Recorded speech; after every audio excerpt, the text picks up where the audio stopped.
like boxing, and there are no athletes like fighters.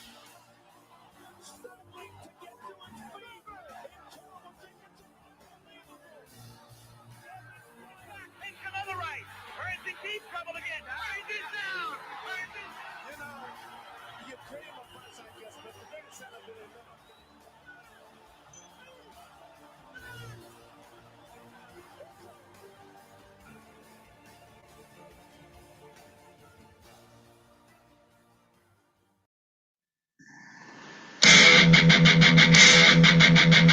What's up, fight fans?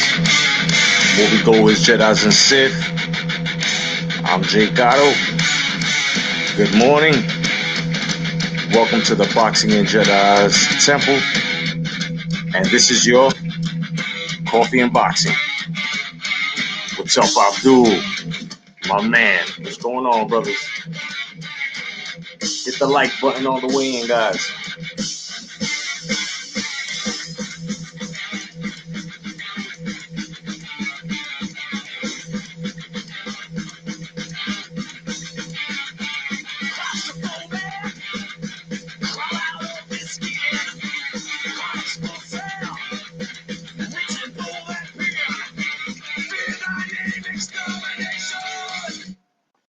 Good morning, guys. Good morning. I'm just waiting for everybody else to check up on in.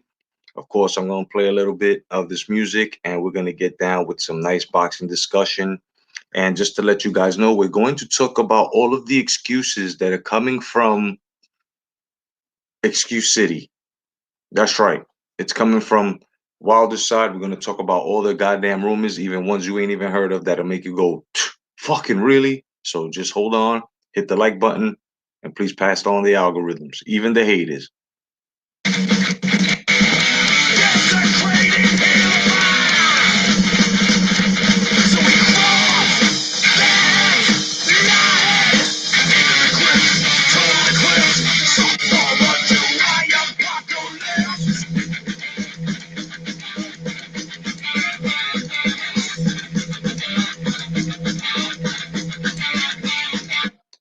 All right. What's going on, everybody? Make yourself seen, make yourself present so I can say hello and good morning to you. Welcome to your Coffee and Boxing with Jay Cotto. And of course, we're going to talk about it. We're going to talk about all this bullshit excuses that are going on. And you know me, so if you got any fucking children in the room, get them out. Get them out, because Godzilla's spitting. And I don't do women and children, so get them out right now, because there's going to be a lot of profanity. I'm going to be vulgar because this is a lot of bullshit. Good morning, top of the morning to everybody. Make yourself seen. Good morning to your hashtag come back to boxing. This is the Smoke Channel, a.k.a. the channel that tells the truth, a.k.a. get found in a briefcase somewhere with your boxing facts if you don't come correct. That's right, a.k.a. the Hall of Justice. That's us. Peace to Johnny Young. What's going on, my brother? Hashtag come back to boxing. Also, Abdul Wakil, no doubt. Now, let's get into these stupid rumors that are going around. They make no sense, and I'm here to debunk them like I usually do. Master Jedi Jay Cotto's here. And so are the other Master Jedis. Now,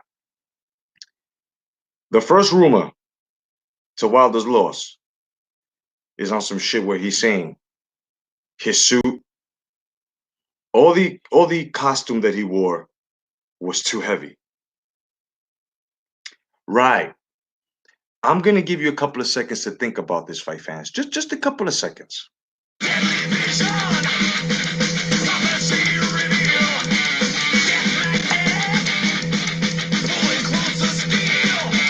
Okay, so you got your costume.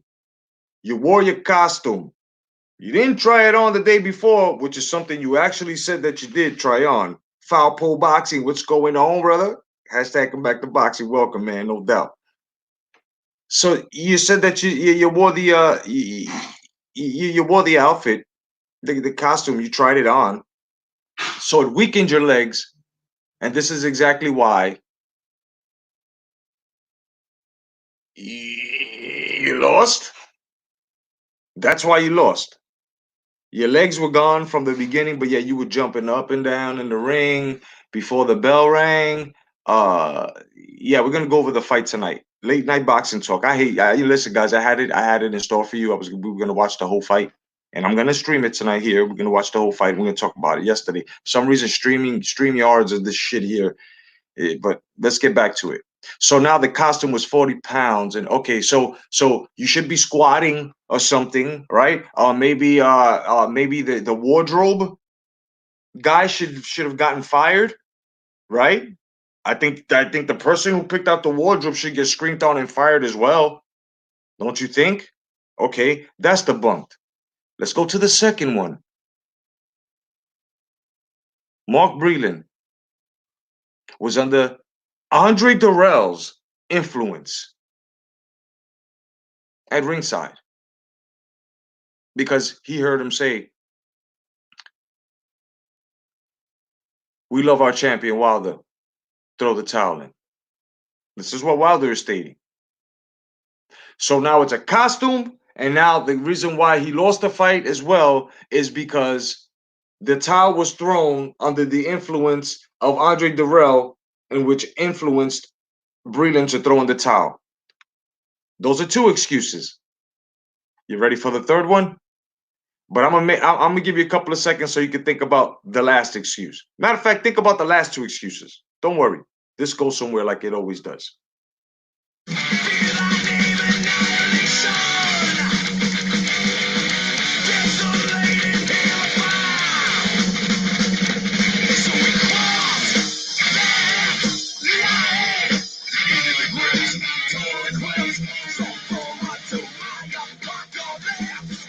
Okay, so the costume it was too heavy, weakened his legs. This is why he lost. Mark Breland, his trainer, was under the influence of Andre Durrell saying, "Stop it." Shit, don't you think Durrell should have been the fucking ref? Okay, excuse number three. You ready for this one? Fury punched Wilder in back of the head. First of all, they were both punching each other in back of the head. As a matter of fact, where was all this outrage when Stavern got punched in back of the head and many fucking others who was always getting punched in back of the head by Wilder, not by a fist but by his fucking fingers? Like, what's going on? Right? This was always the unbiased shit that I was been calling on from that side. Okay, so now we've got Breland under the influence from Andre Durrell. That's why he threw the towel. That's why he lost. The costume was too heavy. It was 40 pounds. It weakened his legs. That's why he lost the fight. And because he got punched in the back of the head. So those are three excuses so far. Three excuses so far. Take a couple of seconds to think about those three excuses.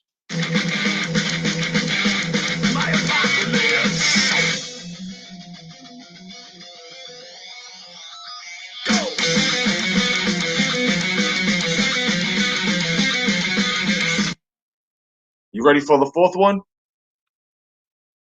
You ready for the fourth one? The fourth fucking excuse coming from the fourth excuse here is now Tyson Fury's gloves were loaded. Yeah. Yeah, type it in. There's a stupid video by some stupid motherfucker saying that Tyson Fury's gloves were fucking loaded. Think about all those excuses now as to four excuses. So these are the four main reasons why Wilder lost. The four main reasons. Okay, think about that.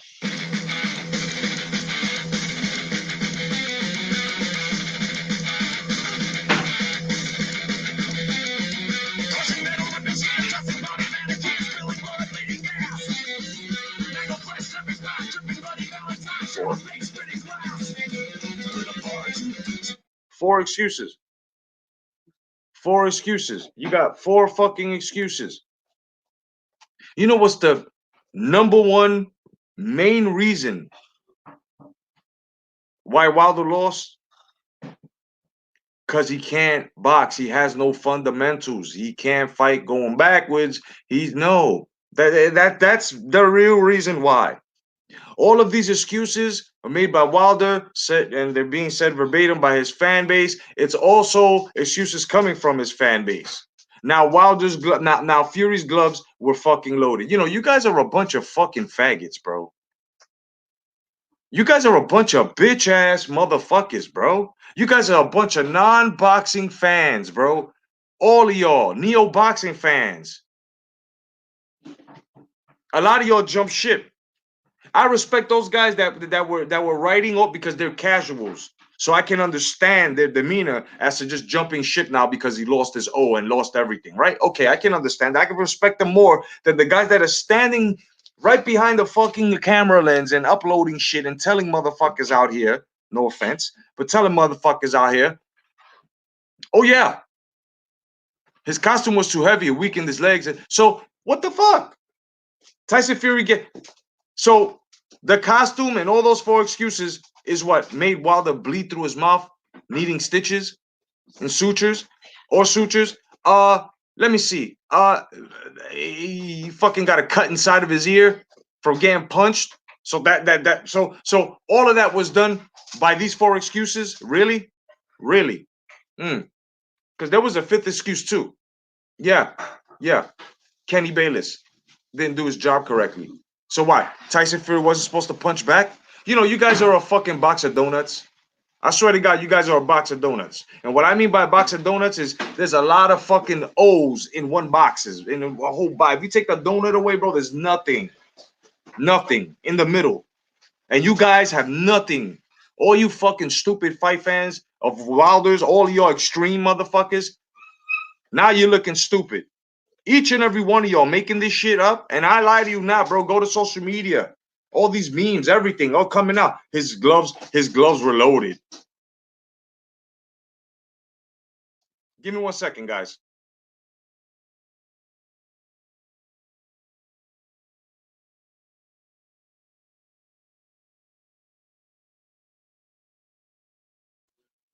You know? So,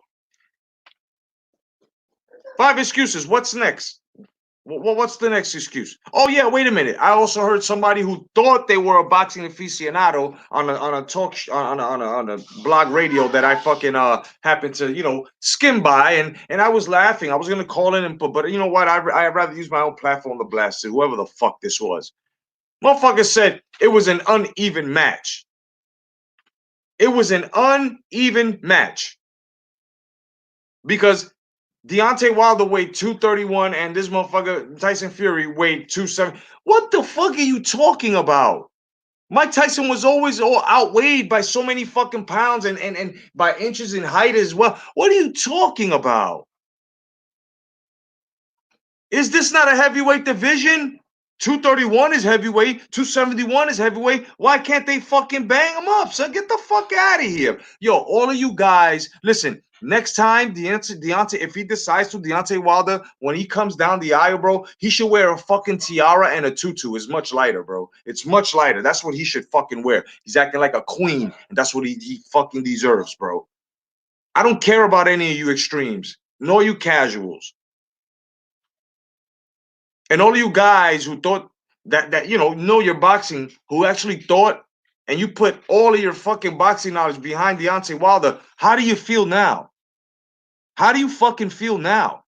Trying to correct me and others talking about Deontay Wilder has pedigree. Deontay Wilder has no fucking pedigree. You know why? Because everybody that he fought was thrown in front of him.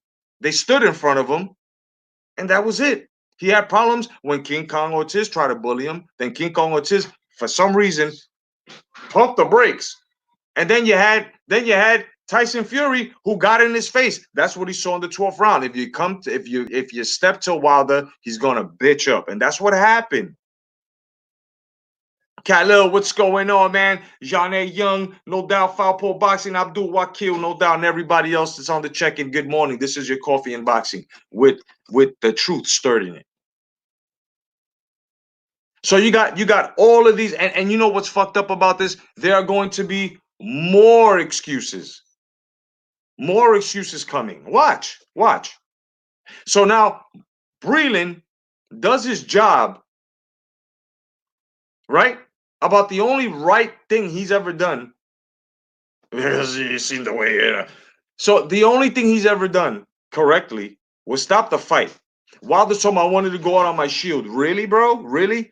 Okay. To all those fight fans that say that it was a premature stoppage or Darrell had to listen.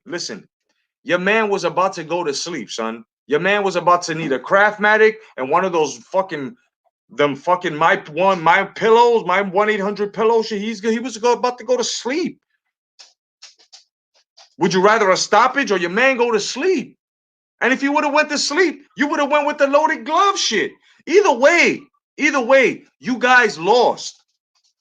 All of you fucking fake ass boxing channels, all of you old school fucking uploaders that fucking jumped on Wilder's dick and started, all of y'all finished, bro. Y'all make no fucking sense anymore. Or y'all were all fucking wrong. And since you want to get on motherfuckers who call fight predictions just for fun and you wanted to take it, you know what? Why all your motherfuckers pulled down your fight predictions? Huh? Why? Because you were wrong. You were wrong. And I'm going to say it. Because all of y'all are fucking hiding right now behind pillars and shit, behind fucking walls. Y'all motherfuckers are like this, bro. Y'all don't want to be seen. Y'all like this behind a brick wall, son. Well, you know, why don't you crawl back under the fucking cancel all your fucking misinformation, fake news ass channels? Just cancel that shit. All of y'all. All of y'all. All of y'all. All of y'all. I've been calling this shit from the beginning. I told you Wilder can't fight. I told you Wilder has no motherfucking fundamentals. Oh, but Jay, you called the draw. Fuck you expect from me when they already was talking about a third one. The second one went to, the first one went to a fucking draw when it shouldn't have. Don't you think I was on the right track where I was calling for a draw? But you know what happened? Fury said, fuck that. I'm pushing forward. And he did. So I don't eat no fucking crow because I suspected, or in your fucking terms, I had a conspiracy theory that it was going to be called a draw because regardless of the fact that Fury defeated this motherfucker, there are many conspiracy theories tied behind it from coming from that side regardless. So none of y'all can say I'm fucking wrong. I am not. You know when I'm wrong, I say I'm wrong. I've been calling this shit down the line. Listen, let me ask you guys a question. And then you can go on and ask everybody else that question. What do you think would have happened if Anthony Joshua would have met Deontay Wilder? Who do you think has more fucking tools in their toolbox here? Huh? Who? This is not a triangle theory. It's not. Know why? Because Joshua pushes forward. Joshua has better defense. Joshua hits hard and knocks motherfuckers out. Joshua has pedigree. And so did Tyson Fury. The reason why a lot of y'all motherfuckers, the first fight won, was saying, oh, he didn't beat the count. Because y'all wanted it over with. And then when he wanted to set, then when they made a second fight, y'all were like, damn, bro. There's no need for a second fight. As some motherfuckers like us saying there was no need for a second fight because we already know who the fuck won. So I would like to see Tyson and motherfucking Fury and Joshua. And so were a lot of other fight fans. Nobody want to see a fucking rematch here. You know what's going to happen to Wilder? You know what's going to happen to Wilder the third time? Because there's nothing new Wilder's going to do. He could switch trainers. This nigga could resurrect Mick from the fucking grave, son. And Mick will just be like, nah, leave me sleeping, son. You got no pedigree. You're a bum. You know what I'm saying? And drop right the fuck back dead, son. Nobody want to train this motherfucker. And it wasn't Mark Breland. It's not Mark Breland's fucking fault that Wilder doesn't want to listen and he just don't have the boxing fundamentals. He don't have the fucking mechanics. He just has athleticism. There's a difference. There's a difference. And I even said, there's between those two, there's only going to be one man who's going to be comfortable with putting on that extra weight, and that was Tyson Fury. I said it because he already was heavy.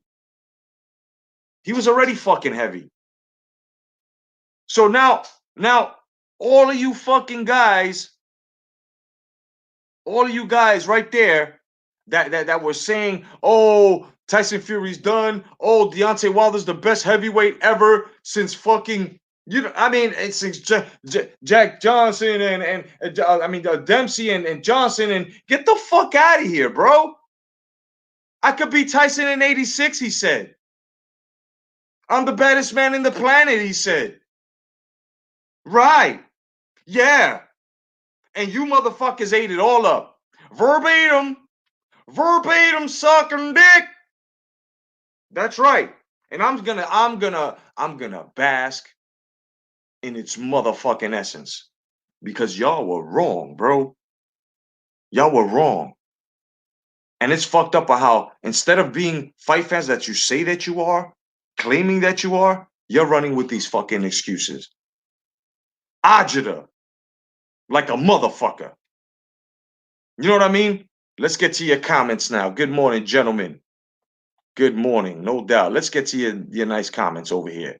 No doubt. Foul Pole Boxing says happy pack day. No doubt, man. No doubt. Johnny says regardless, it was a good decision. I felt Mark Breeden gave him all the chances to work out of it. Yup, he sure did. Yup. Abdul says shoes too tight. Wilder, that's gonna be next year, right? Yeah. To this day, my boots were too tight, cutting off the circulation of my legs. Therefore, or henceforth, the 40 pounds numb my back. The fuck out of here, bro. Even Tyson fought. Even Tyson fought. And he had a spinal problem. I still fought it with spinal. That pussy shit. The fuck out of here, bro. Johnette says, I was calling for the stoppage from the 5th round. You know what I mean? You know what I mean? No doubt, Khalil. You're never late, brother. You're never late. You're never late. Let's see. Khalil says, Wilder spoke the truth. The crown was too heavy. That crown was fucking his neck up, right? That shit was straight brass, kid. That shit was adamantium and brass. The shit they made statues. They used to make statues with. Khalil says, Fury bamboozled Klitschko. Wilder was checkers in reality. The third won't be different. The manner of the beating was very telling. Bro, the third one is going to be different. Fury's going to fucking beat him up even more convincingly this time. What's he gonna say? It's the gloves' fault? He gonna say it was Fury's gloves' fault. They wasn't supposed to hit me like that. Them gloves weren't supposed to hit me like that. They were too red. I couldn't see. Wilder says Wilder poses no questions. Fury doesn't have the answers. Yep. To now. Yep, that's right. Game, set, match. Yep, definitely. Pocket Jack says, did you read my comics? Yes, I did. And when I go live, I'm definitely gonna review. Definitely, brother. How you been, man? How you been? So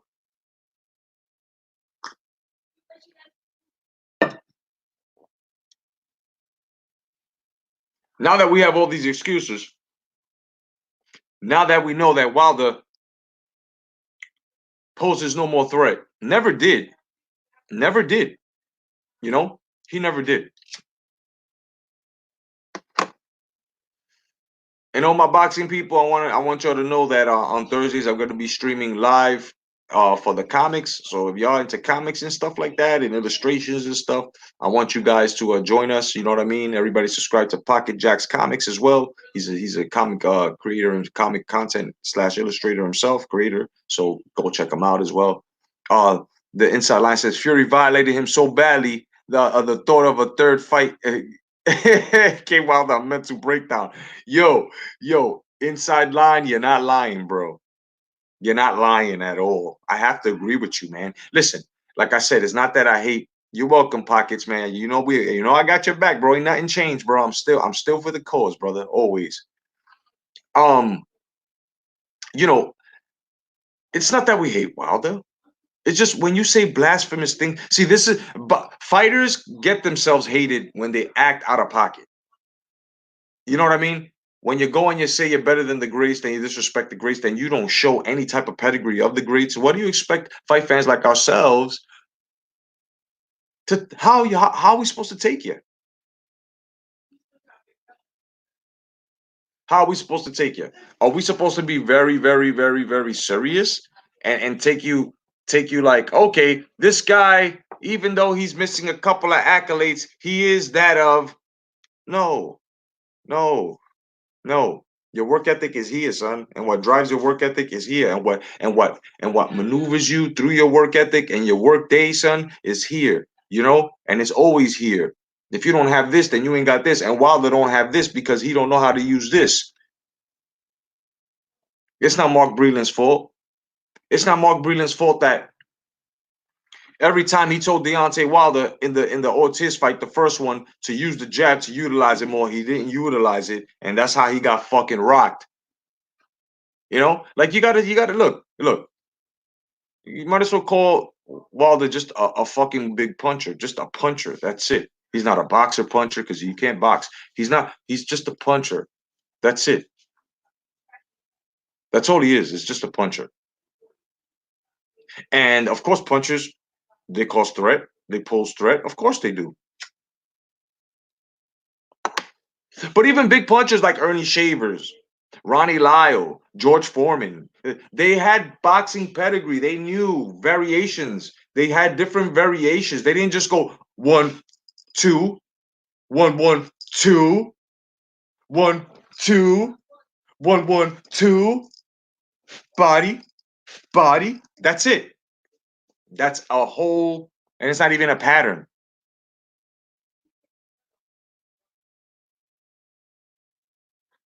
It's not even throwing off instinct.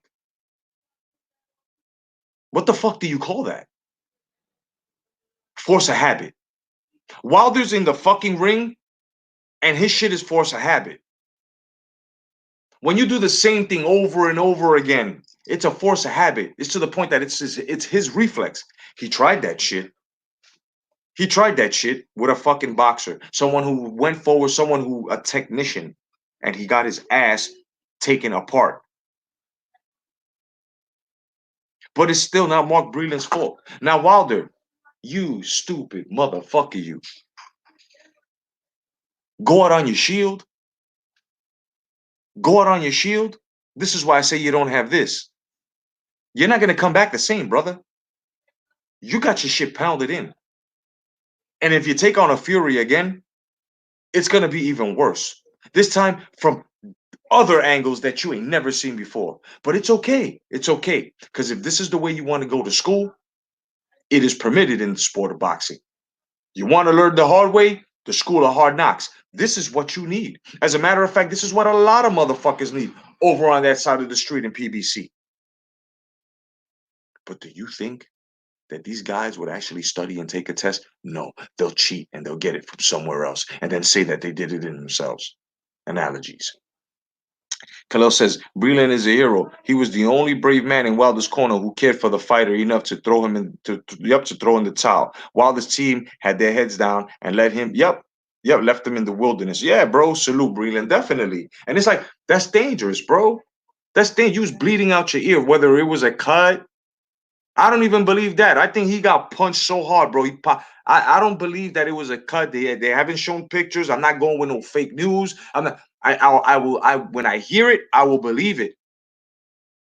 And I got to hear it from the horse's mouth.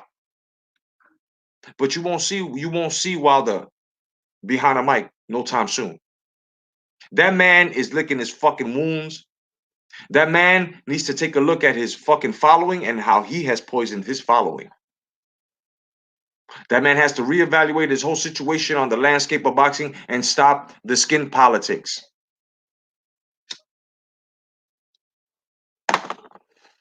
This man has to apologize to the great like Mike Tyson for even thinking like this, because Mike Tyson would never had lost in this fashion.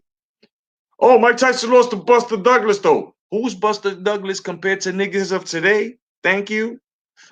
Oh, but he lost to Evander Holyfield. Oh, but he lost to Lennox Lewis. What are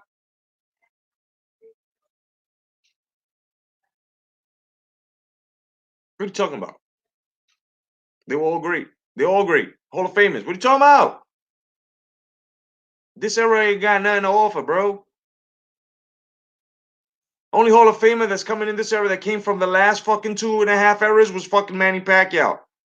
It's the only motherfucker that's it. Rest of these guys ain't doing, and Terrence Crawford for fucking unifying twice and fully unifying and closing the division, and then go him. Fighters like that, fighters that unify. But this shit with excuses, they don't know how to handle a loss. And none of yous, I don't respect any of you motherfuckers here on YouTube that are uploading and doing this shit. And I never did respect you. I don't need your respect because your respect don't count. If I don't fucking If I don't look at you and count you the fucking, why do you think that I give a fuck about any of your fucking respect when the shit that you have been teaching is the shit that I have been combating and fucking defeating for fucking 8 years every single fucking day, if not almost every day, if not every week, if not almost every fucking week, if not every month, almost every fucking month, due on to that to every fucking year. I have been the eraser on your motherfucking chalkboard. I have been resetting each and every one of you motherfuckers. I don't care how long you've been on here. You disrespected yourself the moment you disrespected me. People that are down with hashtag come back to boxing. And first of all, before me, the motherfucking greats. Allow me to tell each and every one of you motherfuckers, you don't know shit about boxing, kid. If you're behind this shit and you're behind other fuckeries, if you across the street, if you down with banning a fucking prestigious title like the WBO, motherfucker, even if I know you, I don't know you. I don't know you. And if we are friends out of boxing, I know you.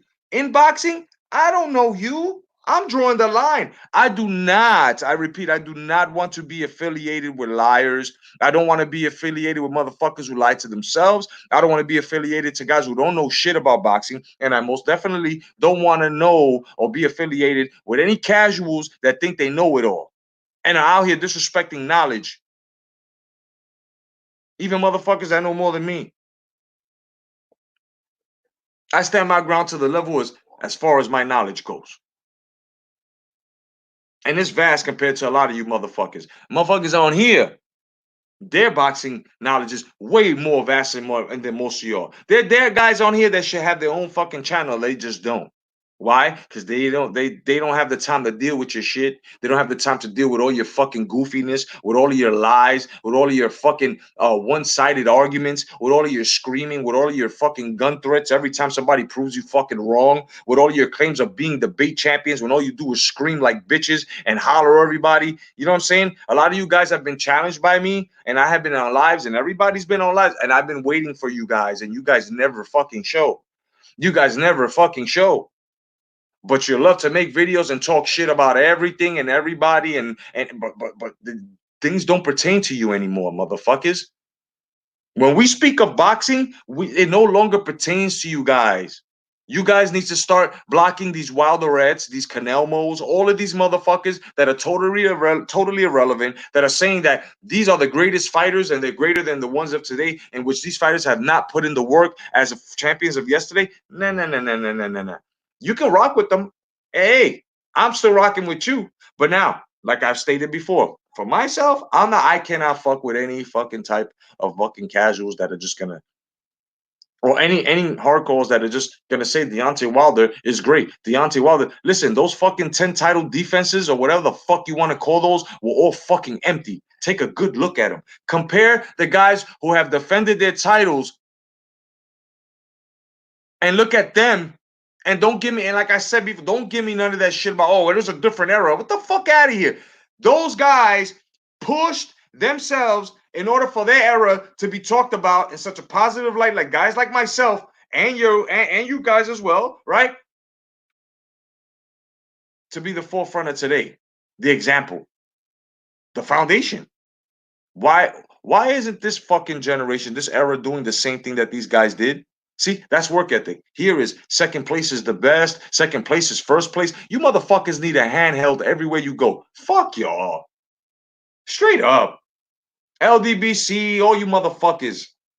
Call me a coon, which was created by the white man. If it was created by the KKK, and now y'all using words verbatim, but you're fighting the power. Get the fuck out of here, son. On a bat cycle, nigga. Get out of here on fucking jet propulsion, fucking asshole plugs. Just get the fuck out of here. Joe 56, what's going on? JD's is Wilder. Yep. Said Wilder is a top 3 heavyweight of all time. Get the fuck. That dude needs to be fired, bro. Deontay, look. Breland needs to stay because he really cares about you. JD's nuts needs to get the fuck out, son. That dude don't know shit about boxing, dog. But since he's the white man, this is why I say y'all bunch of bullshit. Y'all bunch of fucking clowns, bro. Y'all ain't even comfortable in your own fucking skin. Get the fuck out of here with that shit. Unrivaled Boxing Talk. What's going on, brother? No doubt. Let's give Mark Breland a big shout out. No doubt. That's exactly what we're doing, brother, because it's ridiculous. All of you guys are out here fucking making excuses and saying what he's saying verbatim. I can understand it coming from him, but yet I can't. And then you guys come out here and start talking. And then JD's nuts, fuck are you doing? Like Joe says, teaching Taibo classes before the fucking before you trained Wilder, nigga. That Taibo don't work in fucking boxing, and now that goes to show you exactly why Wilder had that form. Because when you're standing like this in kickboxing, what comes after that is a fucking knee, right? Now look at Wilder's stance. The only thing that was missing was that knee, but he had the Muay Thai stance, had the wide stance. Get the fuck out of here, bro. Wilder can't fight. My man Dre Lewis, what's going on, my bro? I see you, man. Unrivaled says JD's is a homosexual yoga instructor. You know what I'm saying? Bending motherfuckers backwards. Bending them backwards, Unrivaled. I see you. I know what you're saying, brother. You know, it's crazy. Yeah, Khalil Taibo. I'm dead ass. So, Wilder, you need to reevaluate your whole situation, bro. Breland needs to stay. JD's nuts needs to leave, bro. He's been, and look, I have been saying this for a while. This is how you know I don't hate Wilder. I've been calling this shit for a long time. He needs to clean house. Wilder, why don't you cross the street, bro? Come over to the zone, to Top Rank. Why don't you come over here, bro? Why don't you come on over here, bro? You learn how to fight, you make more money, and you will be known. Why don't you cross the street? Atomic Spurs, what's going on, brother? No doubt, the big dog's in the house. Why don't you cross the street, Wilder? Come on down, bro. Because PBC, they looking like a bunch of tutu-wearing motherfuckers. And you, my friend, since the uniform was heavy, you shall from now on, coming down the ring, wear a fucking tiara with a fucking tutu. It'll be lighter, bro. It'll be light work for your legs, B. Them fucking bone-dried shits. Them shits are charitable legs, dog. Like, if boxing don't work out for you, Wilder, just stand in the street with your legs exposed, and niggas will think that you have some type of Ebola or some shit. Bro, Ethiopians got more muscle mass than your fucking legs, dog. When Gandhi went hungry, he was more brolic than your legs. You need some squats, dog. You got no legs. Hybrid 95. What's going on, kid? Hybrid says the batteries for his suit weighed 40 pounds. You know, my man had a car battery just to light the eyes. Like, what you doing? What are you doing? Then motherfuckers want to say his gloves were loaded. Tyson Fury's gloves were loaded. Allow me to debunk that shit right quick, you stupid LDBC, LMLOP, QRS, not having any type of motherfucking fees to have any type of fucking brain cavity to fucking even. Man, you guys are fucking idiots, bro. Did you not fucking know before you tried and, oh my God, we got to make something up for Deontay before he gets. Fuck you. He lost the moment he got put on his motherfucking pelvis. He lost. Had it gone the whole 12, or had it gone until Fury fucking put him to sleep, either way, it was checkmate, niggas. It was Othello. Over. The whole board. One color. It was done. Nobody told you to put fucking a fucking Mack truck battery on your back just to light up eyes to look like fucking Grace Jones and fucking Conan the Destroyer, nigga. What the fuck is wrong with you? I'm getting all up in your ass. I don't give a fuck about any Wilder fans either. Cause I'm getting in your ass too. How you coming out with these fucking lame ass excuses, dog? And JD's off the strength. You need to be fired for that stupid fucking excuse. 40 pounds. The shit. You mean to tell me the nigga don't squat, dog? He can't squat 40 pounds? Regardless of the fact if it was heavy or not, this dude got no fucking strength then.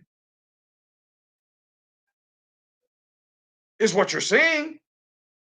If we go by your fucking logic. Shiz Biz, what's going on, big dog? No doubt, man. All the brothers are here, no doubt. Unrivaled says Breland turned Wilder from a raw flailing. Hold on, hold on, hold on, hold on. Where'd you go? Where'd you go? From a raw flailing octopus to an ambush ambush viper. Amazing, considering how limited he is. Yeah, exactly, brother. Exactly. Shizbis says Wilder's FedEx gloves.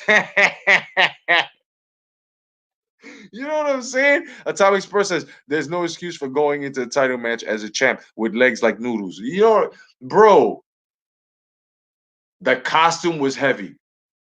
Fury's gloves were loaded. Breland threw in the towel because he was influenced by Andre Darrell saying, "We love our champion. We love our black champion. Don't throw the towel." And he was punched in the back of the head. Man, Kyle says Deontay struggled in the first bout and he missed his chance to finish an out of shape Rusty Fury. While the Reds fell for the hype and didn't respect Fury as a top fighter he actually is. Thank you. Thank you. Agreed, bro. My man Dre Lewis says Wilder was supposed to be Shokan, but he got conquered by an average Joe looking Brit. Yeah. Yeah. But you know what it is too, guys? You know what it is too? The fundamentals. Bro, my man Fury didn't have to turn Wilder. Wilder was in sync turning himself. On the clinch, Fury made sure Wilder's back was towards the ropes. Like the weight, the lean. Not for the extra power. And then these guys, oh, but it was an uneven match because Fury was 271 and Wilder was two. Shut the fuck up. It's a heavyweight division, you stupid motherfuckers. There have been guys who have been super heavyweights who have fought heavyweights. Regardless, it's still heavyweight. Come on. Come on. Division. These guys are going to fight. They're big. That's why it's a heavyweight division. Butterbean was like almost fucking 90 pounds out. Most of the motherfuckers out there. Tyson, small guy, 215, 220. Fighting dudes that fucking overtowered him and outweighed him by how many fucking pounds? 30, 20, 45. I mean, come on. It's boxing. Khalil says Wilder didn't even go back to his ABCs for survival. Exactly. Shiz says Wilder was looking nervous backstage doing doing laps. Now that you say he was doing laps, right?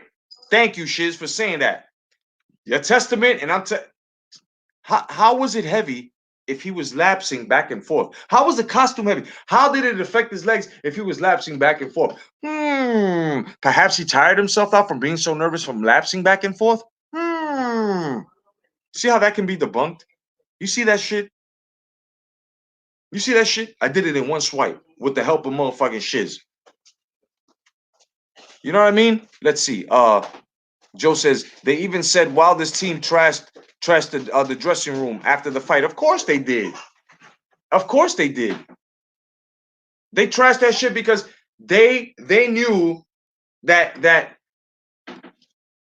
Wilder by the third round they already knew we fucking lost.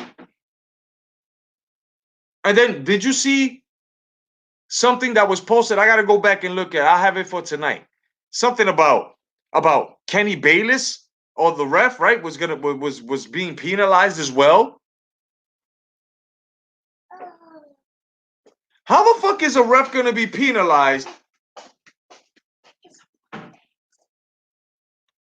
How's he gonna be penalized for fucking stopping a fight? I mean, and for doing his job and stopping the fight because they threw the towel and after that it's like he was doing his job, even though I don't feel he should have deducted a point from Fury because Fury got hit back in the head too. But it's just the point he did. He was doing his job. There was no bias there. Cigar boxing. What's going on, brother? You came right on time because my cigar is lit.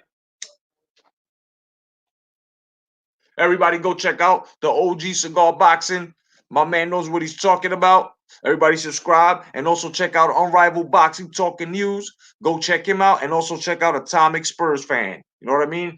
Go subscribe, guys. Definitely, man. So Cigar, the five reasons why Deontay Wilder lost was because his costume was too heavy. Mark Breeden was under the influence of Andre Durrell saying, "We love our black champion." Deontay Wilder throwing the towel. He got punched in back of the head. His fucking boxing glove, Tyson Fury's boxing gloves were loaded. And for the last piece of bullshit, we've got it was an uneven match because he was outweighing Wilder. Yeah, these are the excuses going around. And just like you say, no excuses. Sounds like turmoil in Wilder's camp. Oh, yeah. Oh, yeah. Just like Lou DiBella shouldn't have been tossed out. Just like Mark Breland shouldn't have been tossed out. I'm sorry to tell you, Wilderettes, but it's over for Wilder. Wilder will never see the offers that he got from Eddie Hearn. Never. And you guys that were writing for it, you guys that were, "Oh no, man, come on, bro. Don't take that shit. Don't let them slave you. Come on. Your name ain't Kunta. Get the fuck out of here." And for playing that shit, you guys blinded yourselves with a racist fucking veil. And now you don't see what we see, what we've always seen. Wilder can't fight. Wilder got no pedigree. You know what's going to happen? The third fight, Wilder's going to get fucked up, son. Even worse. You know what's gonna happen when he gets in there with somebody? All they're gonna have to do is box him out, and that's it. So after this is his last big payday. Oh, believe when I say that, because once Fury either knocks him out, we can say that now, or outpoints him.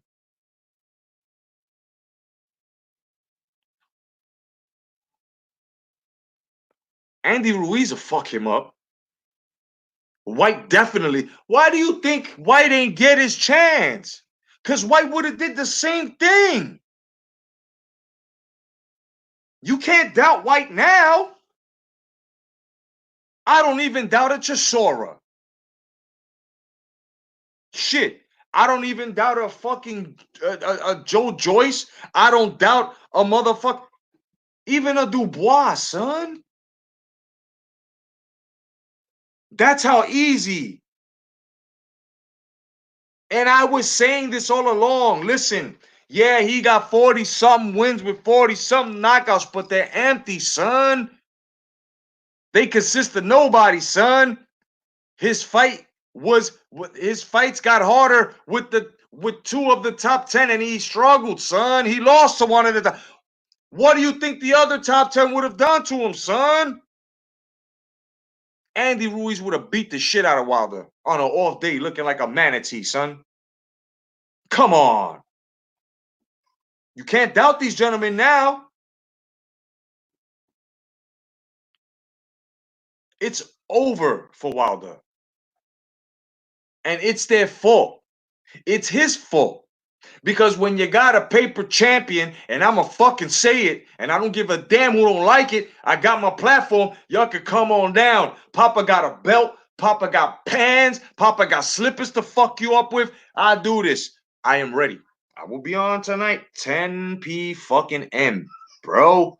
Jay Wick was ready to murder y'all. I got black leather gloves for your boxing jokes, to perform chokes. Oh yes, come on down, son.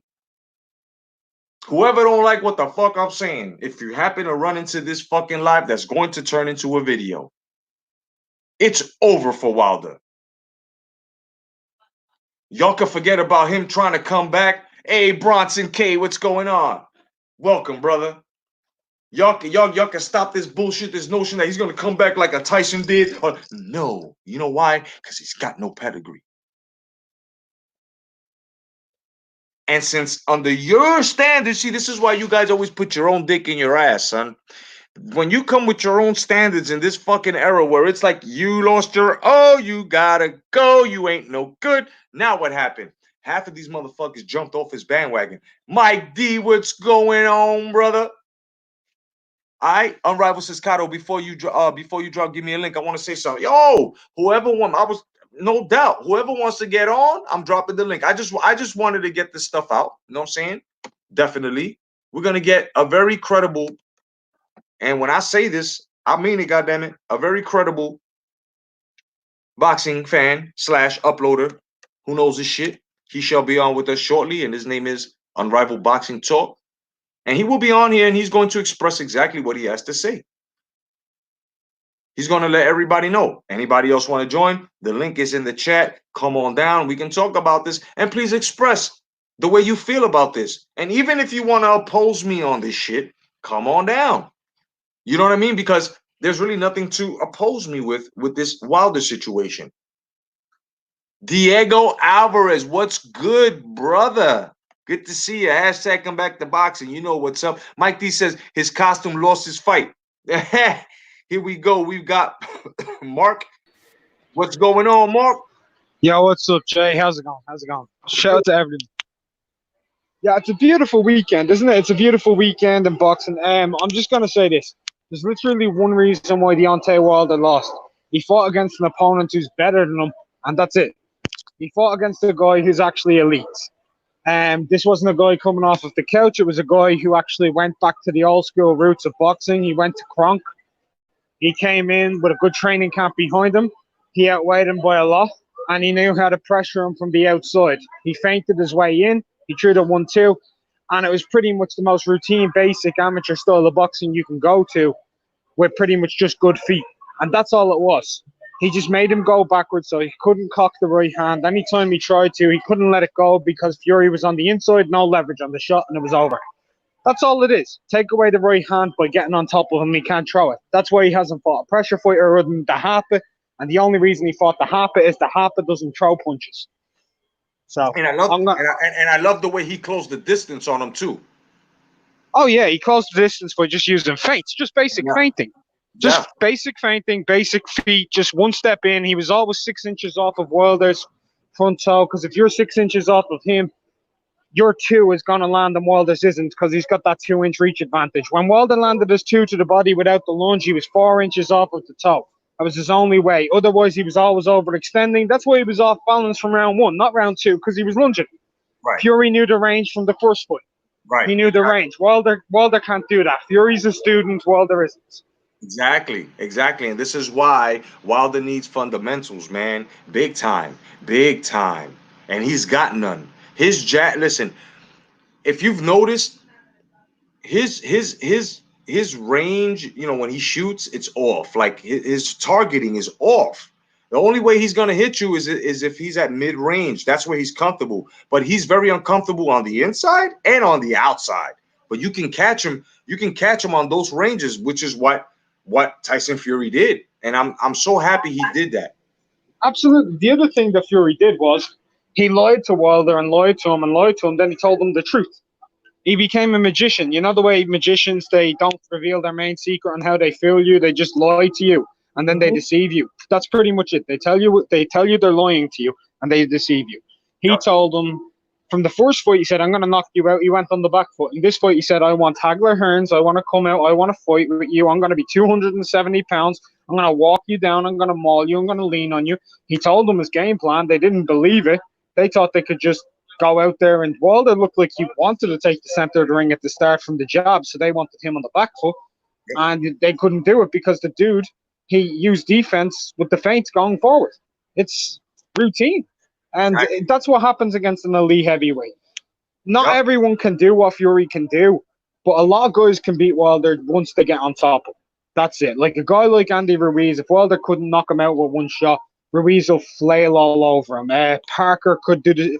Parker would actually feint them to death with the head movement and then unload on them on the inside. Dillian White, lack of head movement, lack of speed, but he does know how to use his shoulder to block punches coming over the top, and he can get inside too. Kavnatsky that's just a brawl for them all. Like Kovnatski will just walk on top of him. He could go out. We don't know how good his chin is, but guys can give him problems, and that's why he's not fought them. That's why he's fought the same type of opponents. Spielke, Molina, they try and keep at mid-range and jab to get inside instead of using feint. And the same when Ariola, he walks forward, and maybe he is an inside fighter, but a lot of people say Stavern is, but Stavern's actually a mid-range counterpuncher. Watch him against Ariola in the first and second fight. He was the one who wanted to be on the back foot. That's not Stavern's game. Just because he's a stocky guy doesn't mean he's a come forward dude. So the only kind of guy that he fought against before Fury that may be somewhat credible to me was Luis Ortiz, just because he can box. But he's older. He's slowed down, but he is a good boxer. You can see the way he took away Wilder's lead hand in the first fight. He took it completely out of the game. But he got slow. He's just slowed down, and he took a shot, and he couldn't get back up. He's too old. So just go in there with a high guard against Wilder, walk him down, go towards his body, and you'll probably beat him if he don't knock you out. But with someone like Fury, too defensively responsible. That's pretty much it. I'm going to jump off. But All right. if they have a third fight, I'm just going to say this. Fury in 5 this time. He'll do him in 5. Have a good one. Peace. You too, my brother. Thank you for being on, man. God bless you. Yeah, that was Unrivaled Boxing Talk. No doubt, man. That's my man right there. Go check his channel out. Subscribe. Atomic Spurs fan says Wilder can't get top 5 or even top 10 heavyweights. His whole career has been built on a foundation of knocking out nobodies. Exactly. That cherry-picked Fury was the only one who had any credibility, in my opinion. Exactly. And even he told him in the press conference when he tried to call him a drug addict and all this shit, he just said, "You know what it is? That it was a cherry picked wrong. That's all it was, Wilder. Deontay. There's only one Tyson Fury." And let me tell you something. I respect Tyson Fury. And fuck you, whoever doesn't respect him. This is a man who failed himself, failed his family, dug deep down inside, bro, had the support that he needed, and redeemed himself to the fullest and is back on top of the world. How are you not going to look at that and say, you know what, and stand up and clap for this nigga and say, no, that's a fucking man.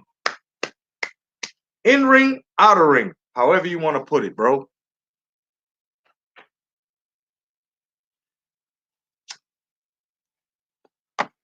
Tyson Fury will go down as a great. You know what I mean? Rival says,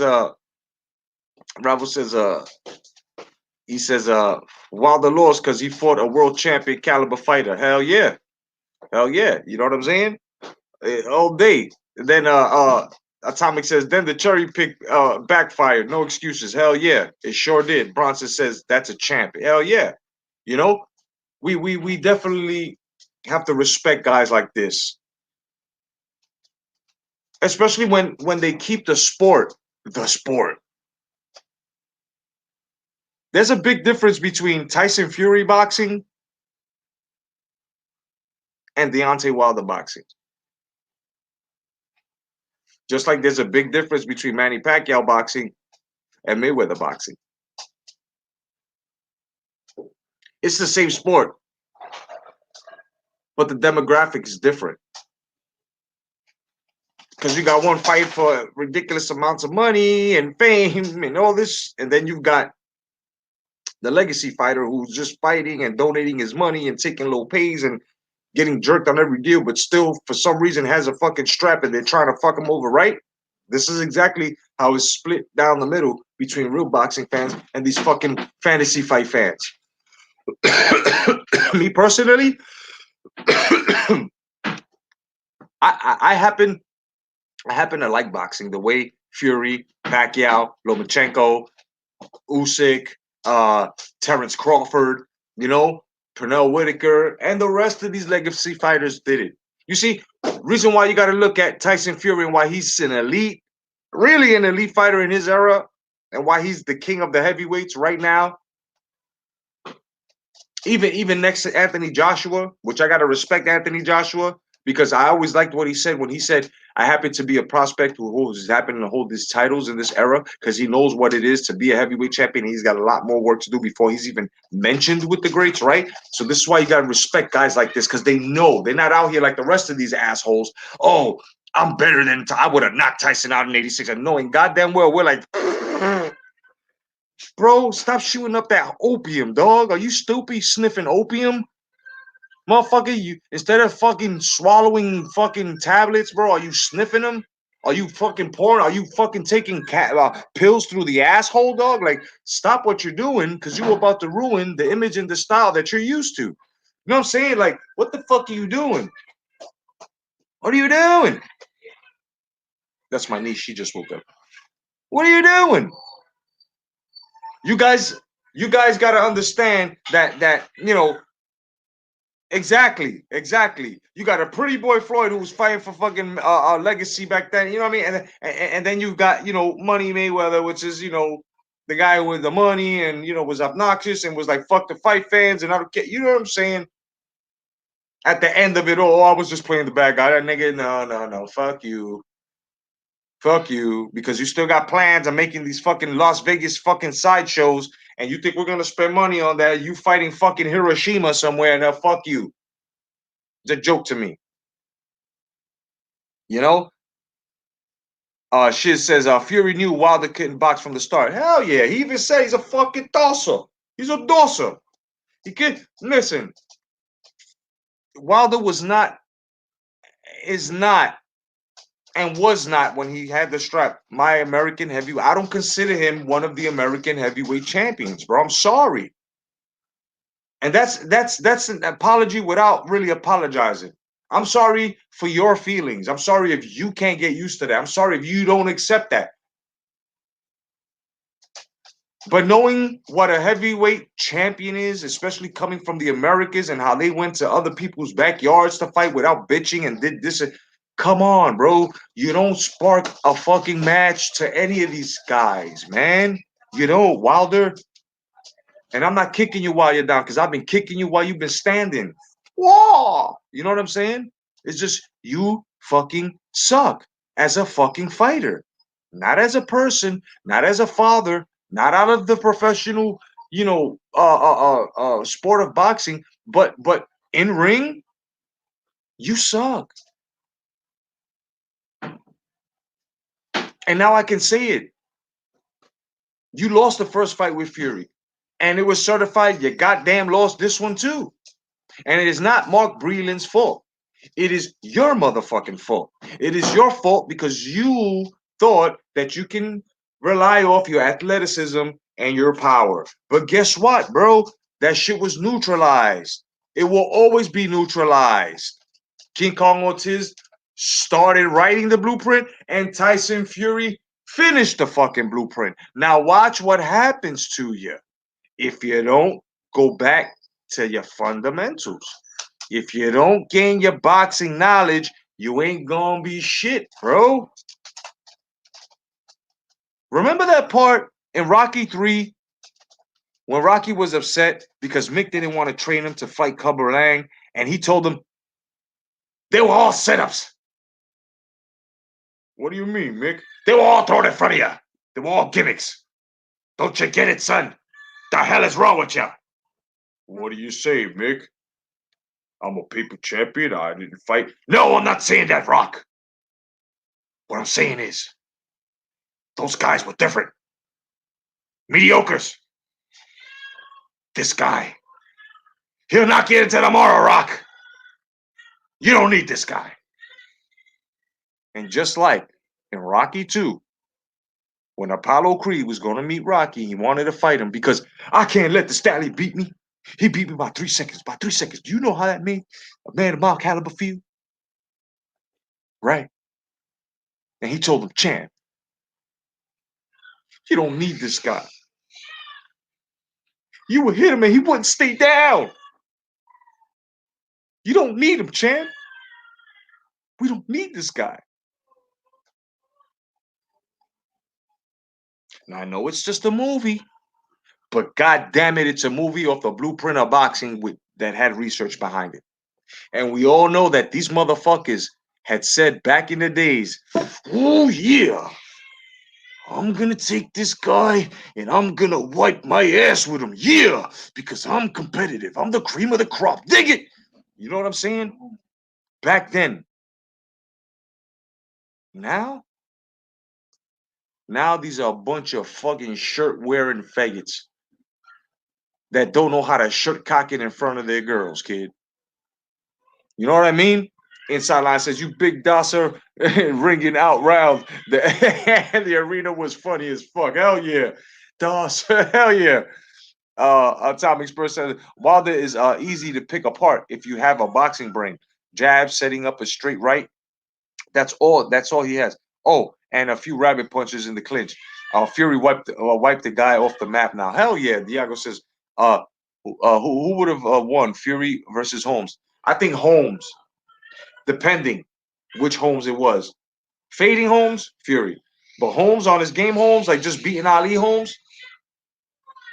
Holmes had one of the most lethal fucking jabs, bro, in heavyweight boxing at that time.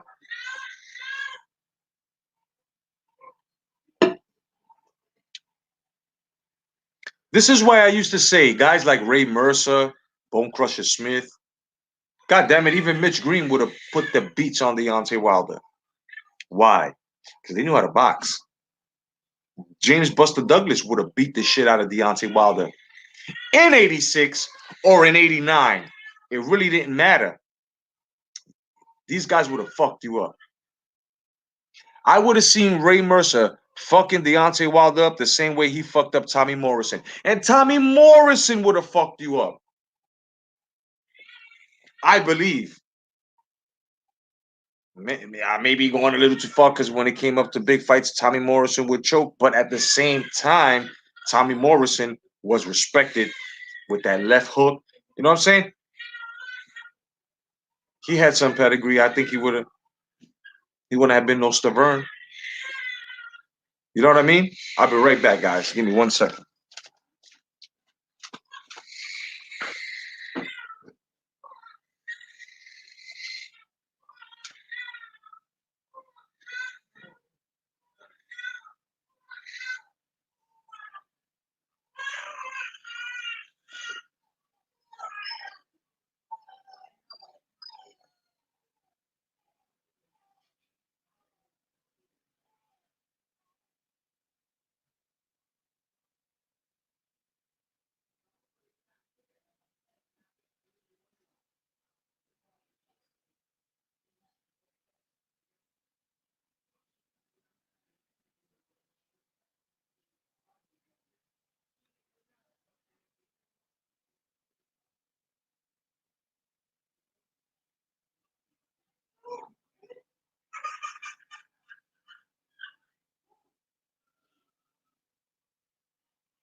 All right, guys.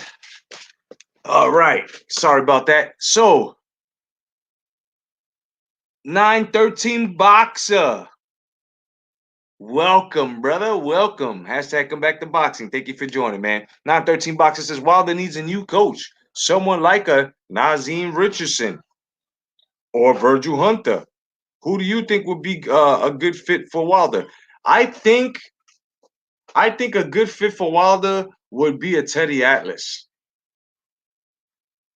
because Wilder needs to be yelled at. He needs that discipline. He can't always think he's in control.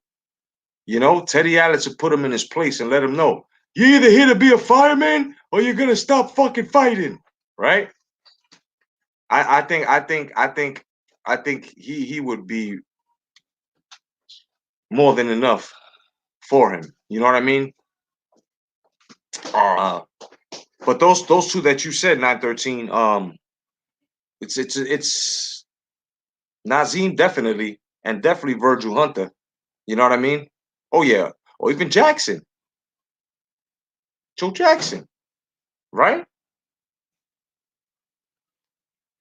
Diego says Freddie Roach, maybe Jonathan Banks, Andre Rozier.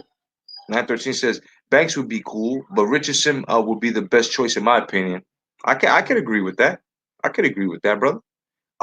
Diego says Atlas would be good. Yeah, Teddy Atlas definitely. You gotta put some snap in it. You yelling, what are you doing? That's not boxing. You stupid motherfucker. I can see him now, bro. You gotta go to the body. You gotta go to the body. That motherfucker just spurred on you. He's talking to you nice at first, and then all of a sudden he just brings it up.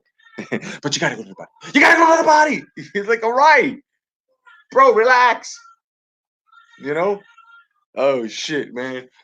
Yeah, but these excuses have been driving fight fans like ourselves crazy, man. And we just can't go through this anymore, bro. You know what I mean? We can't accept all of these. Hold on for 1 second. Hold on for 1 second, guys.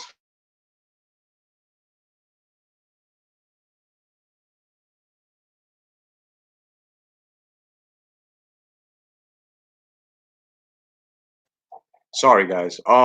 You know, I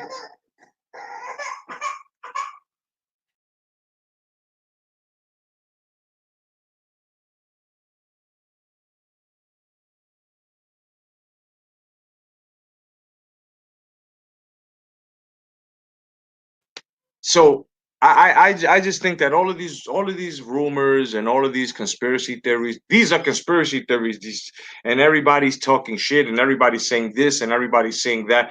I think that unless you hear it from the horse's mouth or you should just leave it alone. Now watch something come out with fucking Tyson Fury. Watch somebody say some shit. He was on PEDs. Watch. Watch something like that. Watch some rumor. That's the last one that's standing. I mean, there really can't be no other outlandish shit that can be said except that one. That would be the last straw. That would be the last card that these motherfuckers would have out here to say Tyson Fury was on PEDs. You're gonna be hearing it soon. Watch, you're gonna be hearing it soon. Atomic Spur says, does anyone really believe a new trainer would make a great deal of difference? Honestly, I don't. He's done, in my opinion. Like I said, and you're saying, Atomic, it's not gonna make a difference. It's not. And even with Teddy Atlas screaming at this song, bitch, it's not gonna make a difference. It's not.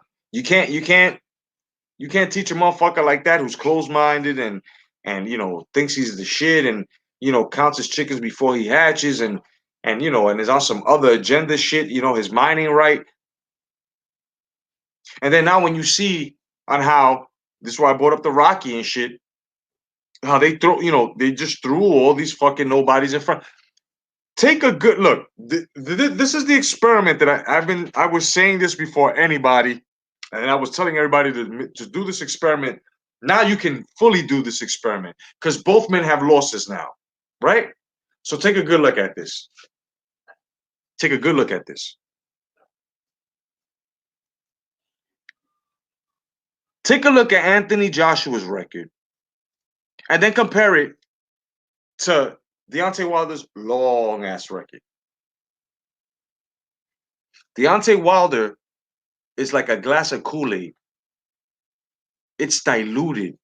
His resume, Deontay Wilder's resume is diluted. It's not pure like Anthony Joshua's. Big Ted, what's going on, brother?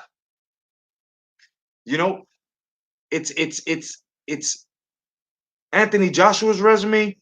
It's that nice, no artificial flavored, whatever you like to drink, fruit juice or whatever, but it's good, it's pure, it's good for you.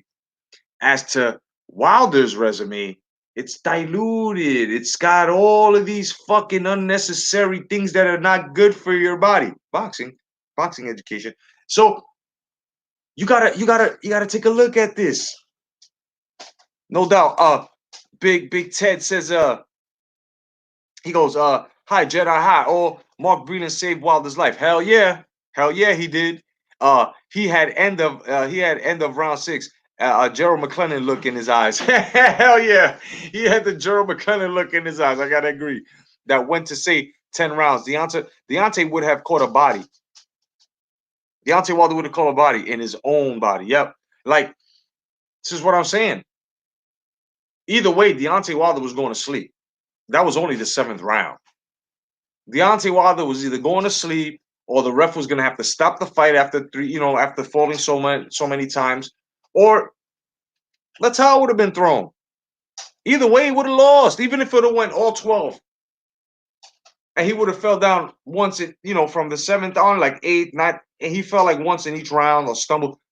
By the time he got to the scorecards, he would have been appointed as well. Either way, he lost. That's what these guys. You can throw all the excuses you want. You can say he had gangrene in his fucking thought process, and that shit still won't fucking be fucking feasible to an argument. How the fuck your costume's too heavy? Mark Breland was influenced by Andre Durrell at ringside to throw in the towel. Fury punched him back of the head. How is that? This is what Wilder is stating. This is what his camp is stating. So this is why he lost the fight. So now, next time, when he does the same thing to you, what's going to happen? Nobody's going to throw in the towel, so it's going to be worse. What's going to happen? See, I can tell, Wilder, that you was one of those guys that when you were younger, ain't nobody stepped to you or beat you up. So you always had the mouth. You always had the, now somebody's beating you up. And instead of being humbled, you decided to,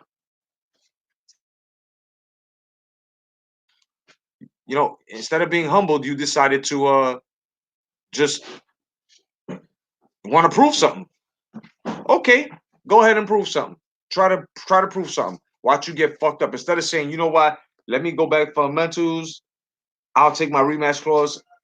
I'll go and activate it after I take one warm up to see where you at with your. But no, you want to go ahead. Go ahead, do your thing. 913 Boxer says, I caught lots of flack on YouTube because I seen this coming. I've been saying whoever presses Wilder could stop him. Boxing is backwards. You run to power, not away from power. Fury proved me right. Exactly. In some cases, but you're right. You're absolutely right. I have to agree with you on that. I have to agree with you on that. Thank you. Definitely. Now, Big Ted says Deontay says 40 pounds to weaken his legs. Yes. Yeah, I lied to you not, Big Ted. Everything that I said, those 5 rumors that are going around as to why he lost, he's saying this. He's saying this. Even to the point that he's saying that Andre Durrell had a big influence on Mark Breland because of the Kronk team or whatever, and told him to fucking throw in the towel because he loves his black champion, Deontay Wilder. He don't want to see him getting hit no more. And now it's some big conspiracy theory. It's ridiculous. So he goes, female Marines walk 15 kilometers. Little women 40-pound sacks, yep, on their backs. Go sit down. African and Asian women walk 25 kilometers daily with 30 pounds, with 30 pounds on their heads. Deontay, bro, you lost my respect, man. Exactly. You know what I mean? He says he walked 15 minutes, 200 feet with that stuff. What the fuck? Exactly. On top of that, don't you think that in a training regimen, especially a heavyweight, especially a boxer, there should be leg work as the squats, right? Duck walks to strengthen the quads and the calves and the tibia. Because I competed, and you have to have legs in order to give that kinetic energy to transfer it through with that shot with your hip in order for that shit to really stick. You know what I mean?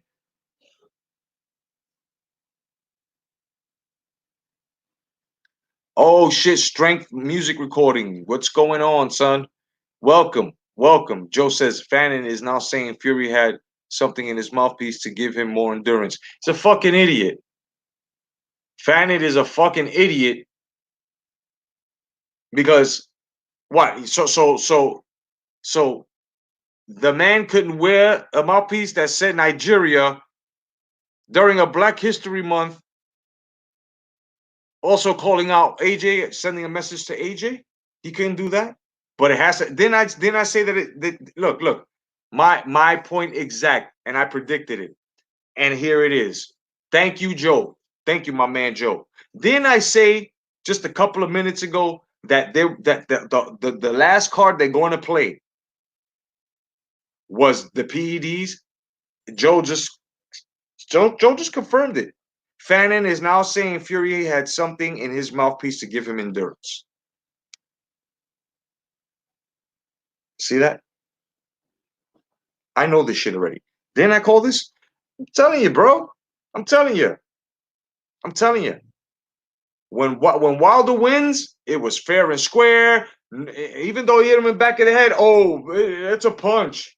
He turned his head. Okay, let me debunk something real fast to you. You see, Wilder is mad at the ref because the ref didn't take any more points away. Regardless, Fury wasn't hitting the back of the head. The moment Fury got that point taken away, Fury stopped it because you were doing it and he did it too. At the same time, the ref also noticed that Wilder was turning his fucking head because he was scared to get hit. Pillow fisted? Usually, when somebody calls you something that's opposite of what you are, it's really what they are. So if a motherfucker says you don't hit hard, yeah, you do. You do. You hit hard. He's just saying it don't. That's his wall, like a bitch. That's his Berlin Wall right there. You know what I mean? Tony Reviews, what's going on, bro? What's up, brother? Why are they mad at you over the fight, bro? That's crazy. Big Tess says a 6 foot.